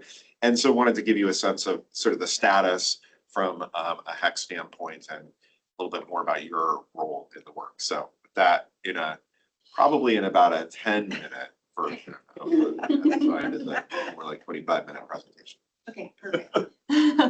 Hello, commissioners. I'm Dr. Lee Graziano. I'm the Director of Transfer Initiatives. I'm new to the HEC. I've been here about a year and a half, I think now, and before that, 10 years, I was a faculty member in higher education, the last 7 of which was at Western Oregon University as an associate professor of English. I'm not going to run through every slide in the slide deck, so if I skip one that you wanted to hear about, I'm happy to hit that in a question at the end. So next slide, Guthrie. So very, very quickly, some of our earliest transfer work, going back to the AAOT in the 80s, our first sort of advisory body, our Transfer Student Bill of Rights, these things laid the foundation for where we are now with the Transfer Council, with major transfer maps, with common course numbering. They really set the stage for what we have accomplished now. Next slide, please. I skipped this one too. And this one. Next. One more. Yeah, so as Ben mentioned, our transfer council is a 16-member body. 15 of them are voting members. That's equal with community colleges, public universities, and some high school representation. And we have our chair of the commission on there too. But their primary responsibility is advising the commission on a variety of transfer work, especially common course numbering, major transfer maps, and the core transfer map. They're probably going to veer into general education in this next year. And they also give recommendations to you on rules, on implementations, on reporting, like you saw today, on how that work is going. Next slide, please. And just visually, so you have a sense of how this all lays out, the commission sort of guides the vision of the transfer work and directs the work of the council. The work of the council is supported by HEC staff, and together in collaboration, the Transfer Council and HEC staff support a number of subcommittees that advise the council. That's that first row of subcommittees. And then our faculty subcommittees are responsible for doing all the curricular alignment work. So you can really see kind of what Chris and David were speaking to. There's a lot of people power that really fuels this, that really runs and accomplishes this transfer work. But this gives you kind of a layout of how all these pieces fit together. Next slide, please. Very quickly, the commission has a different role. I won't do both of these slides, they look similar, in the approval of common course numbering and major transfer maps. With common course numbering, this is one of the areas you've empowered to the Transfer Council. They really select the courses that we're going to align, work with those faculty subcommittees, approve those courses, and send out communications to institutions. You are the stopgap in the event that they are unable to reach an agreement. The commission would take action, but this is an area you've really delegated to the Transfer Council. Next slide, please. That's a little different from major transfer maps. That very much comes from the commission. The commission names major transfer maps in collaboration with the council. The council helps us with forming those subcommittees and getting that work done. They recommend those maps to you, but the commission approves the maps and we communicate with institutions that those maps have been approved. So your role is a little bit different with these two bodies of work. Next slide, please. Next slide. Common course numbering, as Chris and David mentioned, is going very, very well. They will have 53 courses complete by November. They very likely will finish the 80 most transferred, and that is a list of highly transferred lower division courses within the next 2 years. And at that point, we'll be in a place to slow down that work and maintain the alignment work that we've done. But this across the state has been very widely received, very effective, and this work is progressing very, very quickly. Next slide, please. Next slide, please. Major transfer maps are agreements that we have between community colleges and universities, in particular majors that are highly chosen by transfer students and have high workforce demand attached to them, with the goal that students can complete 90 credits at a community college and complete their bachelor degree in 90 credits. So the same number of credits as a first-time freshman at a university. The Transfer Council has made incredible progress this year in completing all major transfer maps that have been previously named. They all came to the commission this year. And communication, the new map that was named last year, is on track to be completed this fall. I expect they'll be done by November at the latest. Next slide, please. Of particular note is I think a reality check for how those maps are connecting with the top 20 majors most chosen by transfer students. And that's this data pull here. And while it might look like 8 or 9 maps is not a lot of progress. In fact, the existing major transfer maps already serve most of these highly chosen majors. Because if you look, for example, we think about business, accounting, finance, marketing, these are upper division tracks. They all share a lower division core. So the major transfer map we've built serves a number of pathways. So it is actually helpful to line up maps and take a look at how we're really doing in terms of serving the areas most chosen by transfer students. Next slide, please. I think what's going really well so far is even though major transfer maps, there's still quite a bit of questions about how they're working for students. They are a little more challenging in their reception statewide. I think on the whole, though, our faculty engagement in doing all of this work is incredibly high. We've had around 250 faculty last year working on these subcommittees. They're very, very engaged. Our transfer council is very, very engaged and evolving, and how they be, as Chris mentioned, in the approach they want to take to transfer work and how they want to use their time engaging with that work. Because of that, work is progressing more quickly. They have done some really important work in setting up structures and processes that let maps get completed in a year with our common course numbering. That is all helping the work move much quicker than we've seen in the past. Next slide, please. So challenges are not surprising considering what you've already heard, right? The more we complete, the more challenge we have in capacity. Building new maps, aligning new courses and maintaining old ones, that's going to stretch capacity. Process takes time. Doing good work takes time, right? We've heard that we continue to hear struggles with students getting information about these things, right?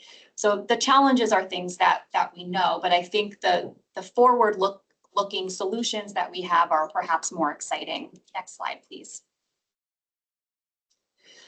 One body of work that is particularly interesting for us as a commission and for the transfer council certainly is looking at a revision to transfer student general education. The two tools we have, the core transfer map and the AAOT especially, that curriculum has not been looked at in 30 years. It's really out of sync with what's happening in general education on campuses. So the amount of credits, how they transfer, what they count for is not effective, right? And you've already heard that this is a strategic action area for the commission. We need to start thinking about a new approach to how we think about general education as a body of learning that students complete, less about specific courses that students complete, and moving us more towards completion of gen ed before students transfer with a 90 credit degree. But we want these tools that we have to work better, and the transfer council is very interested in that. Doing that work will also very much support maps as well. They will make many of our tools work better. As will, because of that work, revising some of our regulations so that our transfer tools can achieve their goals better. Something that I think we'll talk about the strategic goals related to transfer and the legislative actions we might need to take a bit more in December. These things will all help, right? A transfer portal is a thing we can look into as a tool that empowers students so that they get information about our tools and how they work in one place. And I think our continuing work together around the state and helping set the tone and the culture shift around transfer that we need will also help our tools, our transfer tools, work quite a bit better. All right, I have 1 minute to spare. That's where I'm going to end. I'm happy to take questions, or I'll circle back to questions the next time I come up here, whatever works best. First of all, I want to thank you being as the liaison kind of on the council.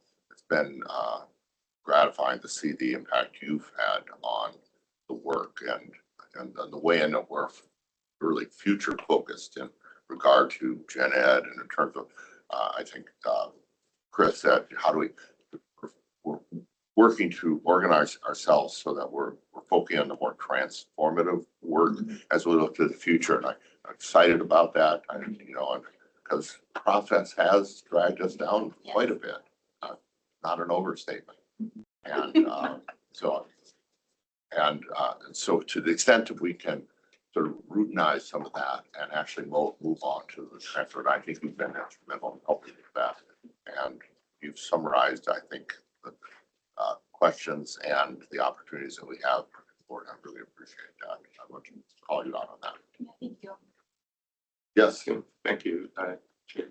I want to join the chair in thanking you, Lee, and also if you would extend our thanks to all those faculty that are working on these committees. I mean, it is hard work, and it's something my legislative colleagues didn't really appreciate. Was this would take time. It's not. This is important work. It's hard work. We really appreciate their time. Two quick things. There was a provision in the legislation around the transfer council being a place for student appeals if they were having problems. Has that been happening? And I'm just wondering, how that process has been working. And the second is, I wonder, has there been any discussion of reverse transfer?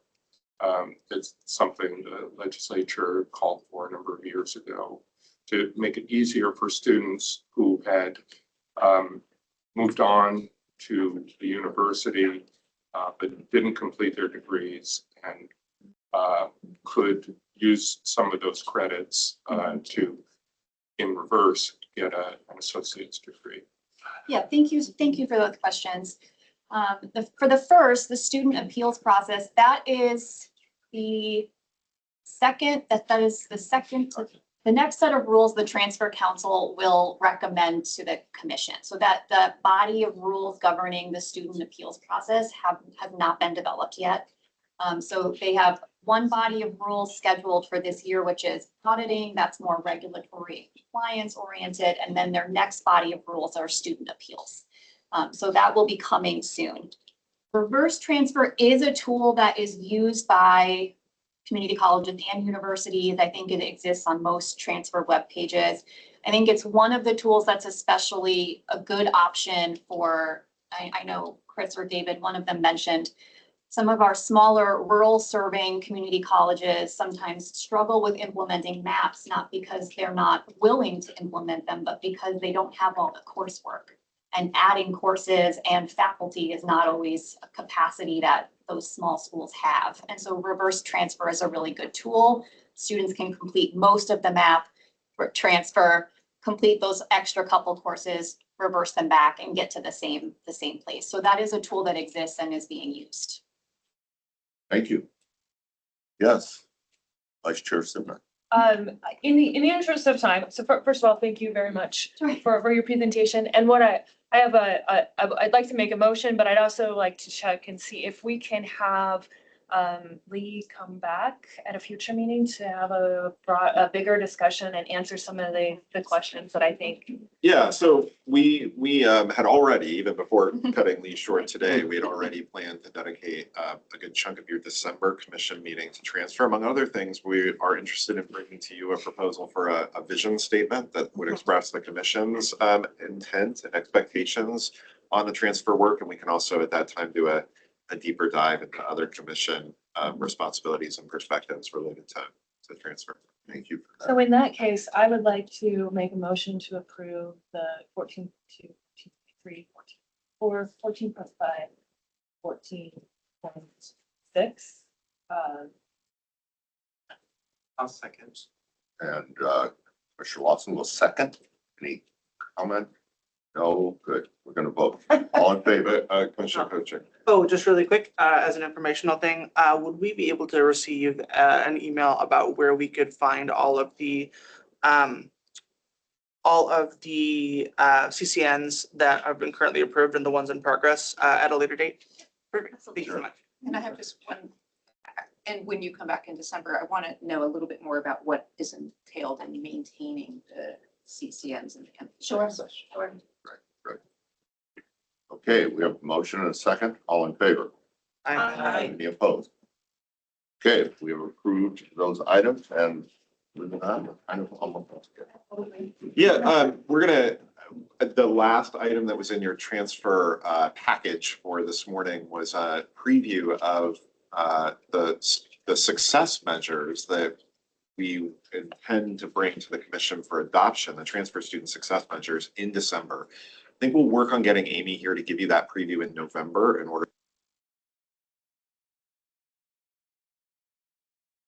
in December with that larger transfer discussion. So in that sense, it will be on both your November and your December items, but we'll skip Amy's presentation today in order to bring up our last agenda item and our guest, John Branham. So John will introduce himself, but John, feel free to take a seat. You can maybe sit over here on the edge because that way the camera will pick you up. We have some commissioners online. In any event, I appreciate John coming and presenting on the work that his organization leads. We've had a small partnership with him and Get Schooled last year. And I think it's important for the commission to learn about efforts that happen outside of the HEC to engage Oregonians in post-secondary education. His organization's mission is really consistent with ours, and you'll be excited to hear about the work that they do. So, John. Thanks, Ben. I appreciate it. Thanks, commissioners. It's interesting. So let's see, we'll pull up the presentation. Yeah. Great. It's interesting to be back here. I actually grew up in Corvallis. My mom went to LB 40 years ago and then Oregon State. I'm a U of O law grad. So it's always great to come back. The full range. But yeah, full range, covering all the bases, all the institutions, right? So what I want to talk a little bit about, as Ben said, is a little bit about the work that we do at Get Schooled, but it's not intended to be promotional about Get Schooled. It really is intended, we are so unique in this space. And I think it's an invitation to you guys to think perhaps differently about how we deliver supports to Oregonians as we think about college going and early career success. So we'll go to the next slide there. Oh, that's funny. The picture goes sideways on your screen. Wow. Anyway, that's my lovely family, my brooding 10-year-old son. So I live in Portland. Obviously, as I mentioned, grew up here. I've been in Portland for 23 years. I've spent nearly 15 years leading national education nonprofits, all while living here in Portland and in Oregon. And all of that work has been focused on increasing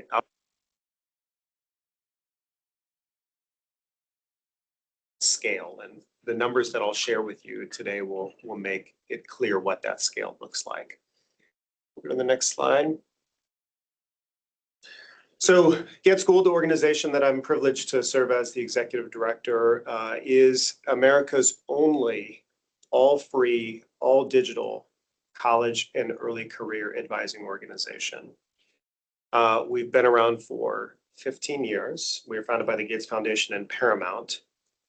And we have a staff of 13 and a budget of about 2.6 million. And just last year, in the last school year, nationally, we had 116 million views of our content. We had 13 million engagements with that content. And we had 38,000 young people on our text line with whom we were engaging. We'll flip to the next slide there.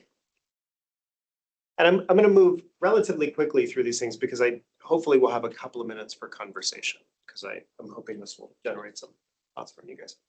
In Oregon, right, so that was the national picture. In Oregon, of those 116 million views, 2 million were coming from Oregonian youth. 86,000 engagements with our content.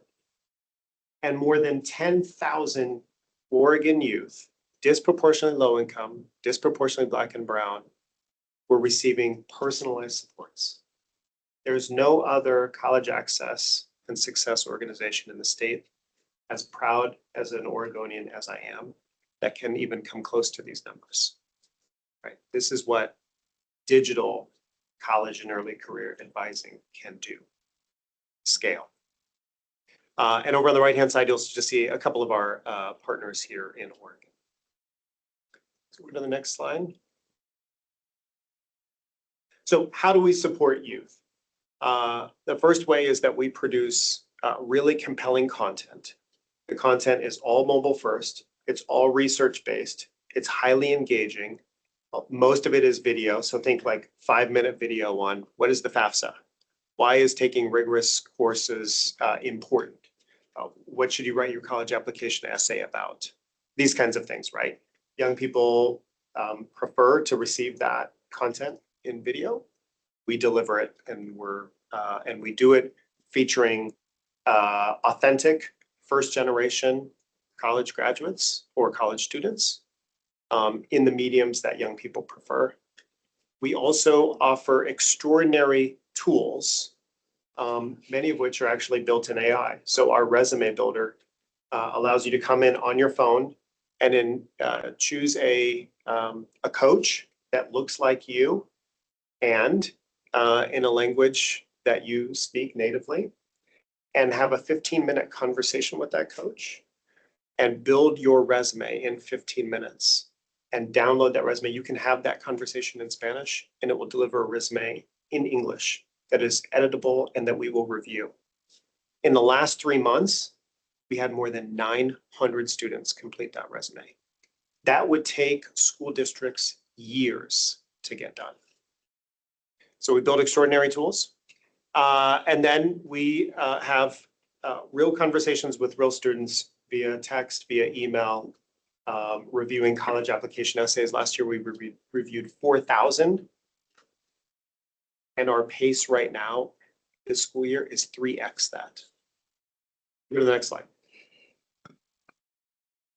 Again, the purpose of this is not to be promotional necessarily about Get Schooled, but there are a lot of doubts about what digital college and early career advising can look like for students. Every year we survey our students. It's an exhaustive survey, about 35 questions long. 1,300 students completed that survey. Most school districts would be lucky to get 1/20th of their students to complete a 4-question survey. These are the results from 1,300 respondents. 96% said college essay review helped them. 94% said we helped them get to college. 92% said we helped them with financial aid. You can see the data from succeeding in college, finding a job. We have probably 30 additional data points like this. They are all in the 90s. These are kids self-reporting, and there's no pressure to do so. 86% said they're interested in pursuing higher ed of our high school students. When we look at the demographics, 65% self-identify as low or moderate income, 65% students of color, 65% first gen, 63% female, 17% LGBTQ+, and 10% as neurodivergent. These are Oregon youth. They're also national youth, but these are the kids that we're here to support, and they say overwhelmingly these supports work for them. Okay, so we're going to the next slide. So how do we do it? Like, what's the secret sauce? Obviously, we could spend an hour talking about this, but at a high level, personalized support. So it has to be personally resonant, right? It can't just be kind of group think. FAFSA completion, obviously, as you guys know very well, enormously important, key driver for college going, especially among low-income youth. So we supported more than 20,000 youth last year in completing the FAFSA. Continuity of supports into post-secondary. So, a lot of young people, as they're coming to LV, they're coming to Oregon State, et cetera, if they're from a low-income family, like having that continuity of support is a difference maker for persistence. And we do that. And then additional elements. So our content feels like it resonates deeply with youth because they see themselves in the content. And it's very authentic. We're the only ones in the country that provide that kind of content. We work hard on that sense of belonging, that you belong in college. It's not for someone else's kids. I'm a first-gen college graduate. My dad was a mostly unemployed janitor here in Corvallis, often unemployed. But I believe that I belong in college, and that was the chief difference maker. We work really hard to make sure kids see that. And then practical skill building. So interview coach, resume building, college application essay writing, like the things that are difference makers that research shows can help them get there. We work very, very specifically on those. We'll go to the next slide, please. So data that I assume you guys know really well. So FAFSA completion rate nationally, 59%, Oregon, 49%. College enrollment among high-income students, 89 to 74, 51 to 51. We have an average of 345 to 1 college and early career advising in our high school.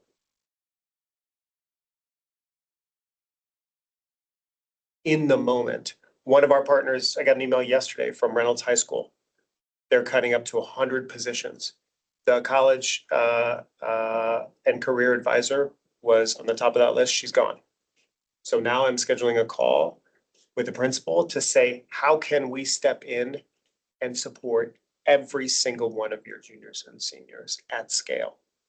Because the counselors are going, right? You guys know this. We rank 43rd nationally in state FAFSA completion rates. Like, you know, when are we gonna turn this around, right? Portland Public cut $43 million this year. At the top of that cut list are college and career advising organizations. We have to figure out a different, better, scalable solution. We'll go to the next slide. So you guys know this well, we'll kind of skip through this, but FAFSA completion, college going is great for building well-rounded citizens, which it's very clear we need desperately in this country. And it's also a pathway for economic growth. And we know that incomes increase with college going. This is the work that you guys do. We'll go to the next slide.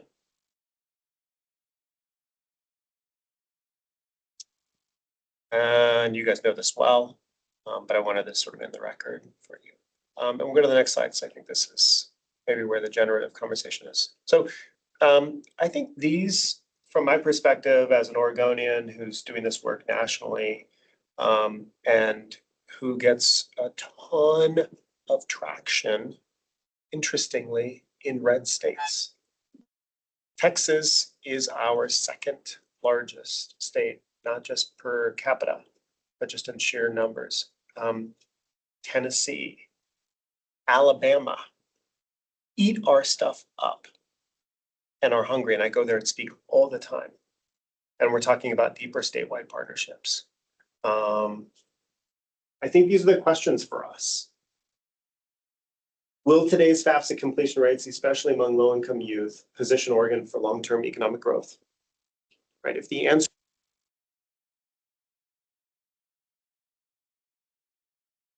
and we have to have a scaled solution, right, because our budgets are not growing in the state. Number two, counselor capacity. In the next 5 years, will state district funding allow us to significantly lower student to counselor ratios, or is the ratio likely to worsen? And I think we know the answer to that. Again, if the answer is it's going to worsen, then what's our solution set that is scalable? Finally, digital advising at scale, the thing that we do. What risks and opportunities do we see in employing digital advising as a transformational model for college and early career supports?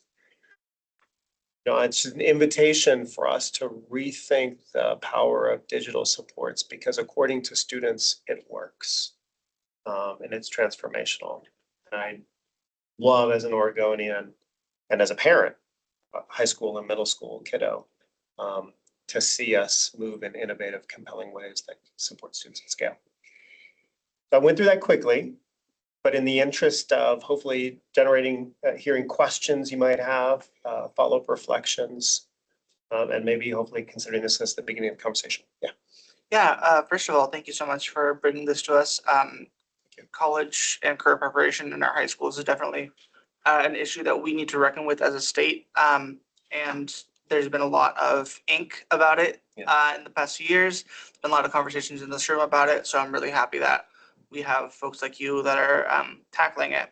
I wanted to ask specifically about the school district partnerships. Yeah. And I saw that one of the outliers there was Willamina School District. Yeah. And I wanted to see if that was specifically targeted because of your organization's desire to help out more Black and Brown youth due to its proximity to the Grand Ronde Reservation. And considering the Oregon Tribal Student Grant, if you had any plans to partner with other school districts such as Harney County, Pendleton, or Coquille to extend your services availability to the large populations of Native American students in those districts? I love that question so much. Our partnership with Wilhelmina, I will admit this, of those partnerships, our partnership with Wilhelmina is by far the weakest. We have a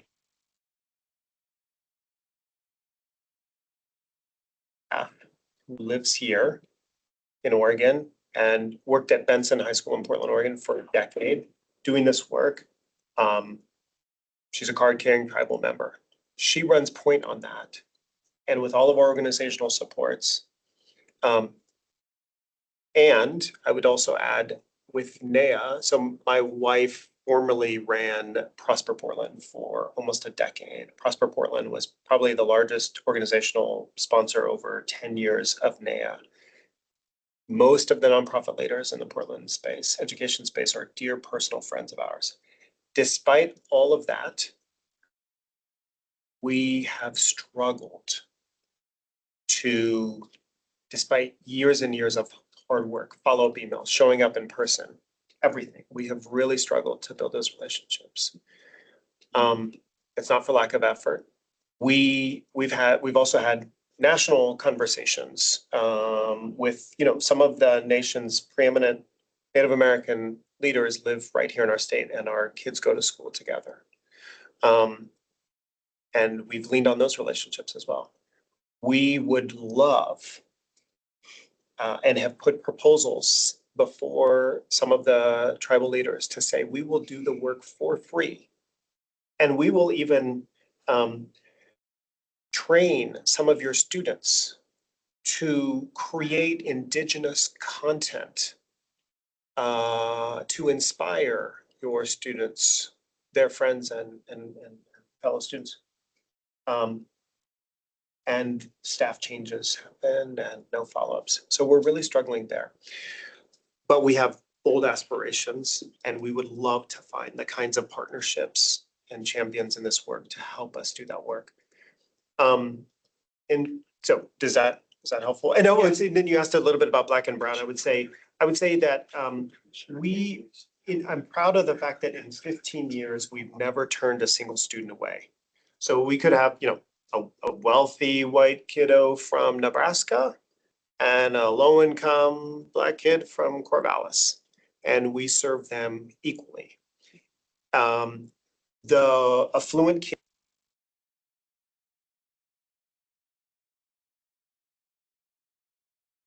lower income, disproportionately Black and Brown kiddos come to us. Interestingly, on the Native American student side of things, 4% of our students self-identify as Native American. That is astronomically high compared to the national population. So we serve everyone, and we're proud to serve students that are coming from low-income families. I was really interested to see, especially with the Wilhelmina on there, is a little bit of an outlier, and it's really great to hear that you've been trying to make those efforts. And especially with the advent of the Oregon Tribal Student Grant in the last couple years, I think that making inroads in those Native American communities and school districts with high Native American populations is more needed now than ever, because there's that help for those students once they get to the post-secondary level. Absolutely, I can agree more. Thank you for that question. Commissioner Andrews, I believe you have a question.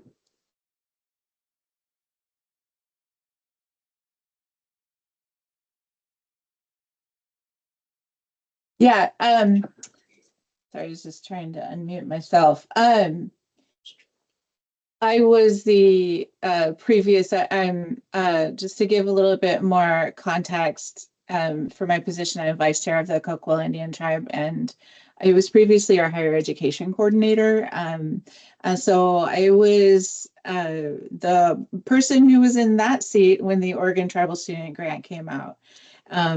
And so we did quite a lot of shuffling around and organizing and education to our population about what it was and how it works. And but to kind of make a long story short, I can give you some pointers, and I'm happy to work with you if you wanted to be in touch on if it's appropriate on a one-on-one basis about what these types of programs mean in tribal communities. And then that leads me to that question about your process for any type of data sharing or data collection. And so this is something that's really highly important to tribal communities, and it could be that barrier you're running into. And there is I don't know if you're familiar with it, but there is a Center for Native American Excellence that works up at OHSU, and they do a pretty good job of outreach with high school students. Because I think, as we all know, that one of the success factors for being in post-secondary education is being used to being in post-secondary education, or just being used to being in school, being used to being in those processes, and being, having more autonomy and being more independent from family units, and which is also different in Native communities. So I think your online and digital approach is really spot on. Also, our tribes, all of our tribes in Oregon are rural and still have barriers related to internet access. Yes. So Jen, thank you for the comments and questions. I would say I'd love to work with you one-on-one. So I would love to follow up, and I can work through Ben to get your contact information. And I would say, I appreciate the question about data privacy and data collection. We take that super seriously. What that ends up looking like for us are a couple of things.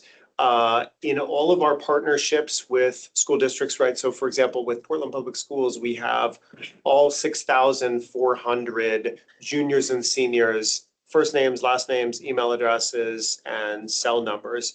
We use that to communicate with them. In order to get access to that level of PII, we do national, federal background checks on all of our employees. Annually, we go through Portland Public Schools fingerprinting process. We have all of our data privacy and security policies reviewed by their legal team. We do annual trainings. We also practice best practices in AWS and Salesforce. All of our data is locked down. It gets reviewed quarterly for security protocols. So we take it super seriously. We don't give our data to anyone. We don't sell our data to anyone. So, most of us are, we're formerly first gen kids. This for us it's not just a job, it's a personal calling. Thank you. So, Commissioner Dumbrell. I think Teresa had everything for saying that.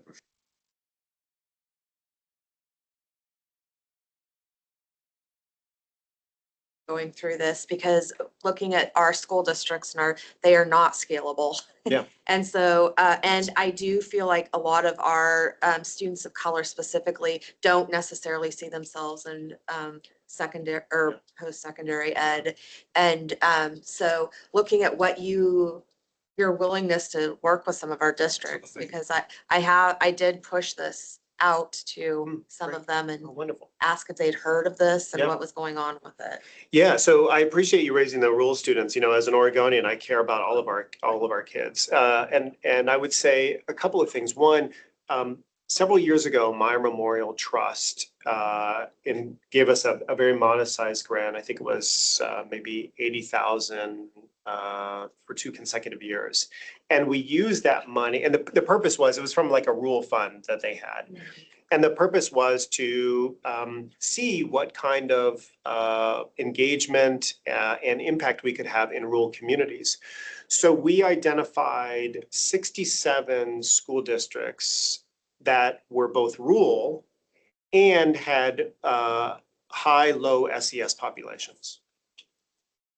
And we engaged with them over a 2-year period of time. And we qualified the engagement of districts as whether or not they were low engagement or high engagement. And among the high engagement districts, we saw a 9% jump in FAFSA completion rate. That's astronomical for like pennies, you know? And so, and again, it was just like a pilot. It was just 2 years. There was no money afterwards. We've not been successful in securing any money since then to support those students. But it demonstrated what's possible. Right. So we're all in. Okay. Yeah. Okay. We're gonna close on time, but Denver, I'm sure Denver, do you have a question? Thank you, I do. John, thanks for your work, great to see you. Just a couple of quick questions. Yep. One around the FAFSA. Obviously, to do the FAFSA, you need to involve the parents. And I'm wondering how that communication stream happens. The second is the legislature recently started a couple of initiatives, one on direct admission. And I wonder if that's something you know about, if you're following it in other states. And it seems like that would, play into this very closely, potentially. And the third is, and you do mention it, one of the slides that the legislature has created a new requirement for future learning, a 1 semester requirement. Yeah. And there's a lot of work that has to be done around that. I wonder if you've been involved in that at all, if you've been working with the State Board of Education, if there are ways to combine those two. So love all those questions. I'll see if I can remember. I'm getting old. So as a 13-person national education nonprofit, unfortunately, we don't have the staffing or the bandwidth to get involved with state legislatures, although I wish that we could. So I have not been involved in this legislation.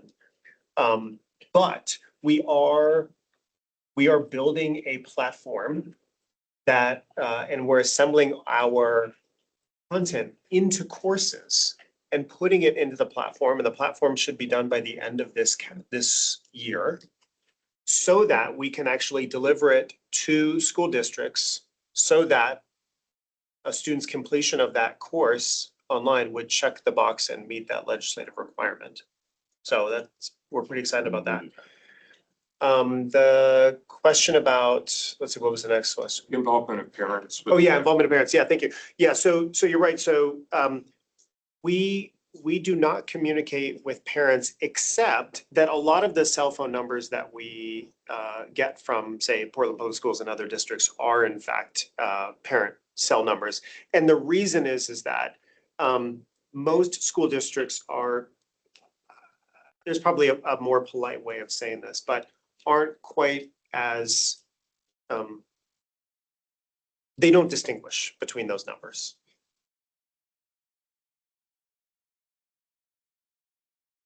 Then they have to like sort of add an additional field at the end of the year, so on and so forth. So a lot of our parents actually do receive communication, and socially I might run into, if I run into a parent of a junior or senior, and I'll say to them, hey, do you have I run Get School, and they'll say like, oh my gosh, I get your texts every week. So we know that they're going to parents. And then in terms of the FAFSA completion, we will oftentimes have parents join us on calls or on sessions because their parents are inviting them.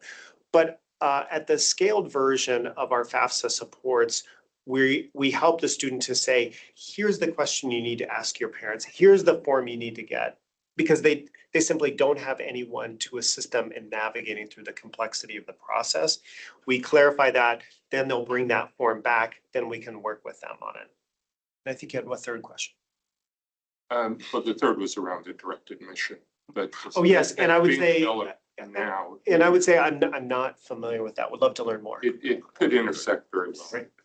I promise this is quick because I will follow up in email. But what I will follow up in email is I'm curious about your funding and how you your funding sources. So I will follow up an email. And I just wanted to say that I appreciated that you brought up the question about risks and affordances of constraints of using digital tools at scale versus human. And I know we don't have the time to take up this debate today, but I just wanted to get it on the record that I really appreciate that. And I think we need to talk more about how we balance digital solutions with what actual humans can do so that we can best deploy our limited resources. So thank you for bringing up that Thank you, question. Emily. And you'll get an email from me. I'm looking forward to it. Thank you so much. I'm going to cut it off at this point. I do want to encourage you, if you have additional questions that can be submitted to email, maybe you can follow up a question individually. I want to, we're going to close this video, but I want to let you know that this was a meeting of incredibly significant engagement, and that's a good thing. I didn't manage it very well. And now I'm over managing it. And so, you know, I'm just saying, maybe it averages out, but perhaps all together we can work to see where we can sort of and I don't want to cut off engagement. It's so critically important, but to see if we can't work together to scale it to the time that we have. That's my closing comment, and we are adjourned. Thank you.